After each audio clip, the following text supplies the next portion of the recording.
ಶ್ರೀ ಗುರುಭ್ಯೋ ನಮಃ ಪರಮಗುರುಭ್ಯೋ ನಮಃ ಶ್ರೀಮದಾನಂದತೀರ್ಥ ಭಗವತ್ಪಾದಾಚಾರ್ಯ ಗುರುಭ್ಯೋ ನಮಃ ಹರಿ ಓಂ.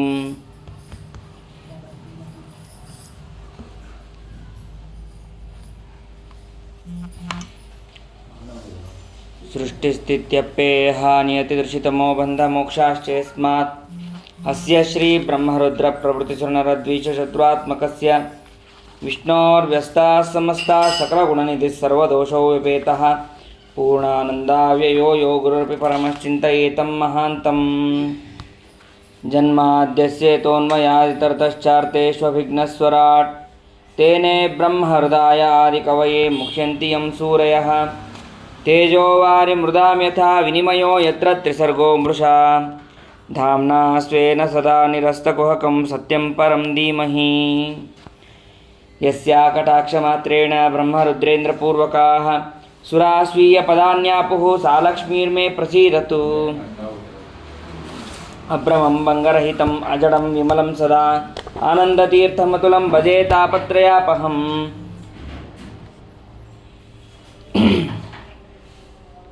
ಭವತಿ ಯದನುಭಾವಾದೇಡಮೂಕೋऽಪಿ ವಾಗ್ಮಿ ಜಡಮತಿರಪಿ ಜಂತುರ್ಜಾಯತೆ ಪ್ರಾಜ್ಞಮೌಲಿಃ ಸಕಲವಚನಚೇತೋ ದೇವತಾ ಭಾರತೀ ಸಾ ಮಮೋಸಿ ನಿಧತ್ತಾಂ ಸನ್ನಿಧಿಂ ಮಾನಸೇ ಚ. ಯಂ ಪ್ರವ್ರಜಂತಮನುಪೇತಮಪೇತಕೃತ್ಯಂ ದ್ವೈಪಾಯನೋ ವಿರಹಕಾತುರಃ ಜುಹಾವ ಪುತ್ರೇತಿ ತನ್ಮಯತಯಾ ತರವೋಪಿ ನೇದುಃ तं ಸರ್ವಭೂತಹೃದಯಂ ಮುನಿಮಾನತೋಸ್ಮಿ. ವಕ್ರತುಂಡ ಮಹಾಕಾಯ ಸೂರ್ಯಕೋಟಿಸಮಪ್ರಭಾ ನಿರ್ವಿಘ್ನಂ ಕುರು ಮೇ ದೇವ ಸರ್ವಕಾರ್ಯೇಷು ಸರ್ವದಾ. ಯಸ್ಯ ವಾಕ್ಕಾಮಧೇನುರ್ನಃ ಕಾಮಿತಾರ್ಥಾನ್ ಪ್ರೇಚ್ಛತಿ ಸೇವೆ तं ಜಯ ಯೋಗೀಂದ್ರಂ ಕಾಮಬಾಣಚ್ಛಿದಂ ಸದಾ. ಪ್ರಣಮತ್ಕಾಮಧೇನುಂಚ ಭಜತ್ಸುರತರೋಪಮಂ ಶ್ರೀಭಾವಬೋಧಕೃತ್ಪಾದಚಿಂತಾಮಣಿ ಉಪಾಸ್ಮಹೇ. ಪೂಜ್ಯಾಯ ರಾಘವೇಂದ್ರಾಯ ಸತ್ಯಧರ್ಮರತಾಯ ಚ ಭಜತಾಂ ಕಲ್ಪವೃಕ್ಷಾಯ ನಮತಾಂ ಕಾಮಧೇನವೇ. ಶ್ರೀ ಸತ್ಯವರದುಗ್ಧಾಬ್ದೇಃ ಉತ್ತಿತಾ ಜಗತಿ ತಲೆ ಸುಧಾ ಶ್ರೀ ಸತ್ಯಧರ್ಮಾಖ್ಯಾ ಪಾವಯೇ ಸ್ಮರತಃಸತಃ. ಸತ್ಯಾಭಿಘ್ನಕರಾಬ್ಜೋತ್ತಾನ್ ಪಂಚಾಶದ್ವರ್ಷಪೂಜಕಾನ್ ಸತ್ಯಪ್ರಮೋದತೀರ್ಥಾರ್ಯಾನ್ ನೌಮಿನ್ಯಾಯ ಸುಧಾರತಾನ್. ಆಪಾದಮೌಳಿಪರ್ಯಂತಂ ಗುರುಣಾಂ ಆಕೃತಿಂ ಸ್ಮರೇತ್ ತೇನ ವಿಘ್ನಾಃ ಪ್ರಣಶ್ಯಂತಿ ಸಿದ್ಧ್ಯಂತಿ ಚ ಮನೋರಥಾಃ. ಶುಭಾಂ ಧ್ಯಾಯಂತಿ ಯೇ ಕಾಮಾನ್ ಗುರುದೇವ ಪ್ರಸಾದತಾನ್ ಇತರಾನ್ ಆತ್ಮಪಾಪೋತ್ಥಾನ್ ತೇಷಾಂ ವಿದ್ಯಾ ಫಲಿಷ್ಯತಿ. ಬುಧೈರಪಿ ಸುದುರ್ಬೋಧೆ ಗ್ರಂಥೇ ಮಮ ಸಾಹಸಂ ತತ್ಪಾರಯಂತು ನಿಪುಣಾಃ ಗುರುಪಾದರಜಕ್ಕಣಾಃ. ಶ್ರೀ ಸತ್ಯಾತ್ಮತೀರ್ಥಸ್ವಾಮಿ ಶ್ರೀಪಾದಗುರುಭ್ಯೋ ನಮಃ ಹರಿ ಓಂ. ಸ್ವಸ್ತಿಸ್ತು ಅಶೇಷ ಸನ್ಮಂಗಲಾನಿ ಭವಂತು.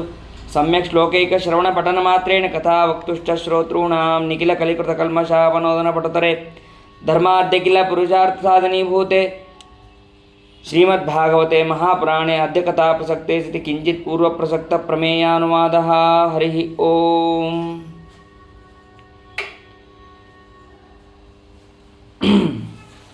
ನಿನ್ನೆ ದಿನ ಭಾಗವತವು ಹೇಗೆ ರಚನೆ ಆಯಿತು, ನಾರದರ ಪ್ರಾರ್ಥನೆಗೆ ಅನುಗುಣವಾಗಿ ಶಮ್ಯಾಪ್ರಾಸ ಅಂತನ್ನುವಂತಹ ಸ್ಥಳದಲ್ಲಿ ಆ ಭಗವಂತ ವೇದವ್ಯಾಸರೂಪಿಯಾದಂತಹ ಪರಮಾತ್ಮ ಭಾಗವತವನ್ನು ರಚನೆ ಮಾಡಿದ್ದಾನೆ. ಅದಾದ ಮೇಲೆ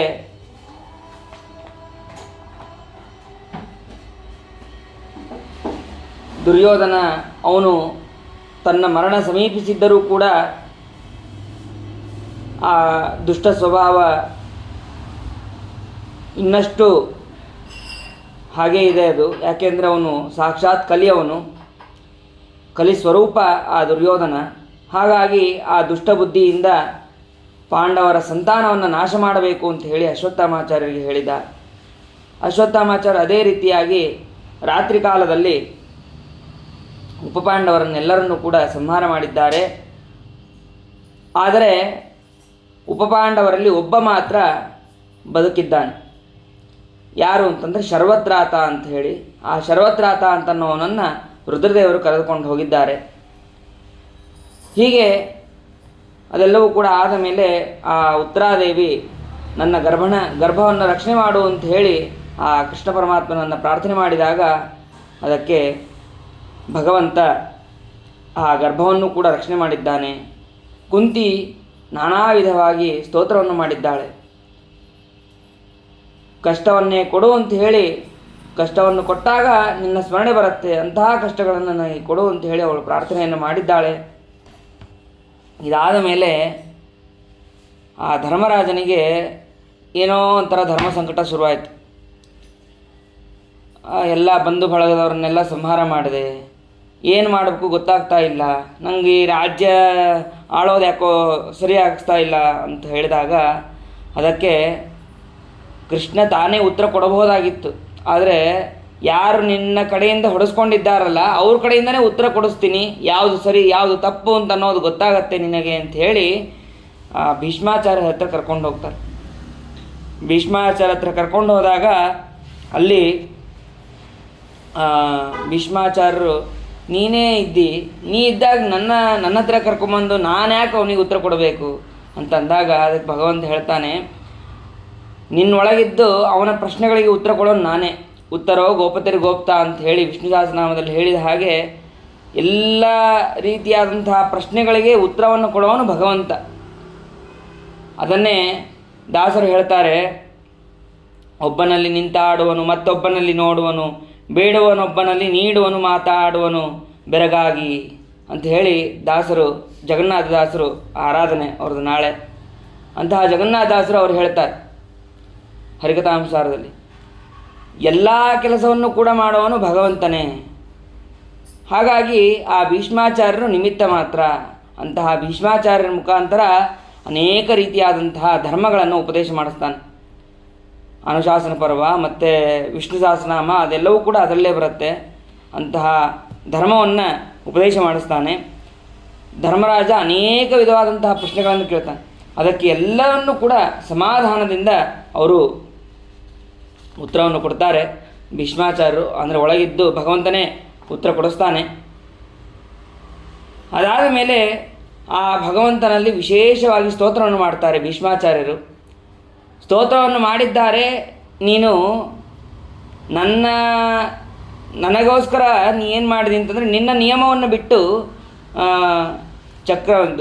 ಯುದ್ಧದಲ್ಲಿ ಆಯುಧವನ್ನೇ ಹಿಡಿಯೋದಿಲ್ಲ ಅಂತ ಹೇಳಿದ್ದಿ, ಆದರೆ ಆ ನಿಯಮವನ್ನು ಬಿಟ್ಟು ನನಗೋಸ್ಕರ ನೀನು ಶಸ್ತ್ರವನ್ನು ಹಿಡಿದು ನೀನು ಚಕ್ರವನ್ನು ಹಿಡಿದು, ಅಷ್ಟೇ ಅಲ್ಲ ಅದು ಏನು ಭಕ್ತರ ಮೇಲೆ ಅನುಗ್ರಹ ಮಾಡೋದಕ್ಕಾಗಿ ನೀನು ಅದನ್ನು ಹಿಡಿದು ಸ್ವನಿಯಮವಪಹಾಯ ಮತ್ಪ್ರತಿಜ್ಞಾ ಮೃತಮಧಿಕೃತ್ತು ಮವಪ್ಲುತೋ ರಥಸ್ಥಃ ಧೃತರಥ ಚರಣೋಭ್ಯಯಾತ್ ಬಲಾಗ್ರೆ ಹರಿರಿವ ಹಂತುಮಿಮಂ ಗತೋತ್ತರೀಯ. ಆ ಚಕ್ರವನ್ನು ಹಿಡಿದು ನೀನು ಬರಬೇಕಾದ್ರೆ ಹೇಗಿತ್ತು ಅಂತಂದರೆ ಉತ್ತರೀಯ ಹಿಂಗೆ ಹಾರ್ತಾ ಇದೆ, ಅಂದರೆ ಮೇಲಿನ ಹೊದ್ಕೊಳ್ಳುವಂತಹ ಶಲ್ಯ ಹಾರ್ತಾ ಇದೆ.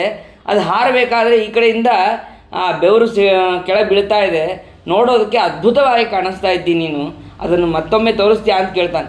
ಯಾಕೆ ಬಂದ್ಬಿಡು ಮತ್ತೆ ಯಾಕೆ ತೋರಿಸ್ಲಿ, ಅವಾಗೇನೋ ಯುದ್ಧ ಇತ್ತು ತೋರಿಸ್ದೆ, ಈಗ ಮತ್ತೆ ಯಾಕೆ ತೋರಿಸ್ಲಿ ಅಂತ ಹೇಳಿ ಕೃಷ್ಣ ಹೇಳ್ತಾನೆ. ಹೀಗೆ ಸ್ತೋತ್ರ ಮಾಡ್ತಾ ಇದ್ದಾರೆ. ಸ್ತೋತ್ರ ಮಾಡೋದು ನಿಂತಿದೆ. ಎದುರುಗಡೆ ಮೂರು ರೂಪ ಇದೆ, ವೇದವ್ಯಾಸ ರೂಪ, ಕೃಷ್ಣ ರೂಪ, ಪರಶುರಾಮ ರೂಪ. ಈ ಮೂರೂ ರೂಪವನ್ನು ನೋಡ್ತಾ ಇದ್ದಾರೆ. 2 ನಿಮಿಷಕ್ಕೆ ಸ್ತೋತ್ರ ನಿಂತಿದೆ. ಅವರು ಕೂಡ ಪ್ರಾಣತ್ಯಾಗವನ್ನು ಮಾಡಿದ್ದಾರೆ. ಹೆಂಗೆ ಅಂತ್ಯಕಾಲದಲ್ಲಿ ಭಗವಂತನ ಸ್ಮರಣೆ ಬರಬೇಕು ಅಂತಂದರೆ ಎಷ್ಟು ಪುಣ್ಯ ಬೇಕು ಅಂತ ಅನ್ನೋದಕ್ಕೆ ಇದೇ ದೊಡ್ಡ ನಿದರ್ಶನ. ಎಷ್ಟು ಪುಣ್ಯ ಮಾಡಿರ್ತಾರೆ ಅವರು. ಅಧ್ಯಯನ ಮಾಡಿದ್ದು ನೋಡಿದ್ರೆ ಕೇಳಿದರೆ ಭೀಷ್ಮಾಚಾರ್ಯ 575 ವರ್ಷಗಳ ಕಾಲ ಅಧ್ಯಯನ ಮಾಡಿದ್ದಾರೆ. ಅಂತಹ ಭೀಷ್ಮಾಚಾರ್ಯರಿಗೂ ಕೂಡ ಕೊನೆ ಕಾಲದಲ್ಲಿ ಕೊನೆ ಕ್ಷಣದಲ್ಲಿ ಭಗವಂತನ ನಾಮಸ್ಮರಣೆ ಬರಲಿಲ್ಲ. ಒಂದು ಸೆಕೆಂಡ್ ಆ ಸ್ತೋತ್ರ ಮಾಡೋದು ನಿಲ್ಲಿಸಿದ್ದಾರೆ, ಕಣ್ಮುಚ್ಚಿದ್ದಾರೆ. ಯಾಕೆ ಅಂತಂದರೆ ಮುಂದೆ ಅವರಿಗಿನ್ನೂ ಜನ್ಮಗಳಿದೆ ಅಂತ ಅನ್ನೋದನ್ನು ತಿಳಿಸೋ ಅಂತ್ಯಕಾಲದಲ್ಲಿ ಭಗವಂತನ ಸ್ಮರಣೆ ಬಂದರೆ ಮೋಕ್ಷ ಆಗತ್ತೆ.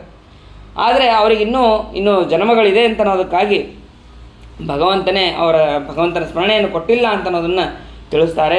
ಅದಾದ ಮೇಲೆ ಅವರ ಉತ್ತರ ಕ್ರಿಯೆಗಳನ್ನು ಭೀಮಸೇನರ ಮುಖಾಂತರ ಅದೆಲ್ಲವನ್ನು ಮಾಡಿದ್ದಾರೆ. ಅದಾದ ಮೇಲೆ ಧರ್ಮರಾಜನ ಕಡೆಯಿಂದ ಉತ್ತಮ ಕಲ್ಪ ರೀತಿಯಿಂದ ಅಶ್ವಮೇಧ ಯಾಗವನ್ನು ಮಾಡಿಸಿದ್ದಾನೆ ಭಗವಂತ. ಅಶ್ವಮೇಧ ಯಾಗವನ್ನು ಮಾಡಿಸಿ ಸರಿ ಆಯಿತು ಅಂತ ಹೇಳಿ ಅಲ್ಲಿಂದ ಕೃಷ್ಣ ಪರಮಾತ್ಮ ಹೊರಟಿದ್ದಾನೆ. ಹೊರಟಾಗ ರಥವನ್ನು ಏರಿ ಹೊರಟಿದ್ದಾನೆ. ಹೊರಟಾಗ ಎಲ್ಲರಿಗೂ ದುಃಖ ಆಗ್ತಾ ಇದೆ. ಪಾಂಡವರೆಲ್ಲರಿಗೂ ಕೂಡ ದುಃಖ ಆಗ್ತಾ ಇದೆ, ನಮ್ಮನ್ನು ಬಿಟ್ಟು ಹೊರಟಿದ್ದಾನಲ್ಲ ಅಂಥೇಳಿ. ಅಲ್ಲಿ ರಥವನ್ನು ಅಂದರೆ ಸ್ವಲ್ಪ ದೂರ ತನಕ ಬಿಟ್ಟು ಬರಬೇಕಲ್ಲ, ಅಲ್ಲೆಲ್ಲ ಹೇಗಿದ್ರು ಅಂತಂದರೆ ಧರ್ಮರಾಜ ರಥವನ್ನು ನಡೆಸ್ತಾ ಇದ್ದಾನೆ. ಭೀಮಸೇನ ದೇವರು ಛತ್ರಿಯನ್ನು ಹಿಡಿದಿದ್ದಾರೆ. ಅರ್ಜುನ ಮತ್ತು ಸಾತ್ಯಕಿ ಚಾಮರವನ್ನು ಹಾಕ್ತಾ ಇದ್ದಾರೆ. ಮತ್ತು ಕುರುಕುಲದ ಸ್ತ್ರೀಯರು ಎಲ್ಲರೂ ಕೂಡ ಉಪ್ಪರಿಗೆ ಮೇಲೆ ನಿಂತು ಹೂವು ಮತ್ತು ಅರಳು ಇವುಗಳನ್ನು ಪುಷ್ಪವೃಷ್ಟಿಯನ್ನು ಮಾಡ್ತಾ ಇದ್ದಾರೆ. ಹೀಗೆ ಕೃಷ್ಣ ತನ್ನ ಎಲ್ಲರನ್ನೂ ಕೂಡ ಅಲ್ಲಿದ್ದಂತಹ ಭಕ್ತರನ್ನು ಎಲ್ಲರನ್ನೂ ಕೂಡ ತನ್ನ ಕಣ್ಣ ನೋಟಿನಿಂದಲೇ ಅವರಿಗೆ ಸುಖವನ್ನು ಕೊಡ್ತಾ ಪ್ರಯಾಣ ಮಾಡ್ತಾ ಇದ್ದಾನೆ. ಇನ್ನು ಊರಿನ ಹೆಬ್ಬಾಗಿಲಿನ ತನಕ ಬಂದು ಪಾಂಡವರು ಕೃಷ್ಣನನ್ನು ಬೀಳ್ಕೊಟ್ಟಿದ್ದಾರೆ. ಧರ್ಮರಾಜರು ಕೇವಲ ಪ್ರೀತಿಯಿಂದ ಆ ಕೃಷ್ಣನ ರಕ್ಷಣೆಗೆ ಅಂತ ಹೇಳಿ ಒಂದು ಅಕ್ಷೋಹಿಣಿ ಸೈನ್ಯವನ್ನು ಕಳಿಸಿದ್ದಾನೆ. ಅದಾದ ಮೇಲೆ ಶ್ರೀಕೃಷ್ಣ ಮತ್ಸ್ಯಾದಿ ಅನೇಕ ದೇಶಗಳನ್ನು ದಾಟಿ ಆ ದ್ವಾರಕಾಪಟ್ಟಣದ ಬಾಗಿಲಿಗೆ ಬರ್ತಾನೆ. ದ್ವಾರಕಾಪಟ್ಟಣದ ಬಾಗಿಲಿಗೆ ಬಂದರೆ ಅಲ್ಲಿ ನಿಂತು ಶಂಖನಾದವನ್ನು ಮಾಡಿದ್ದಾನೆ ಕೃಷ್ಣ ಪರಮಾತ್ಮ.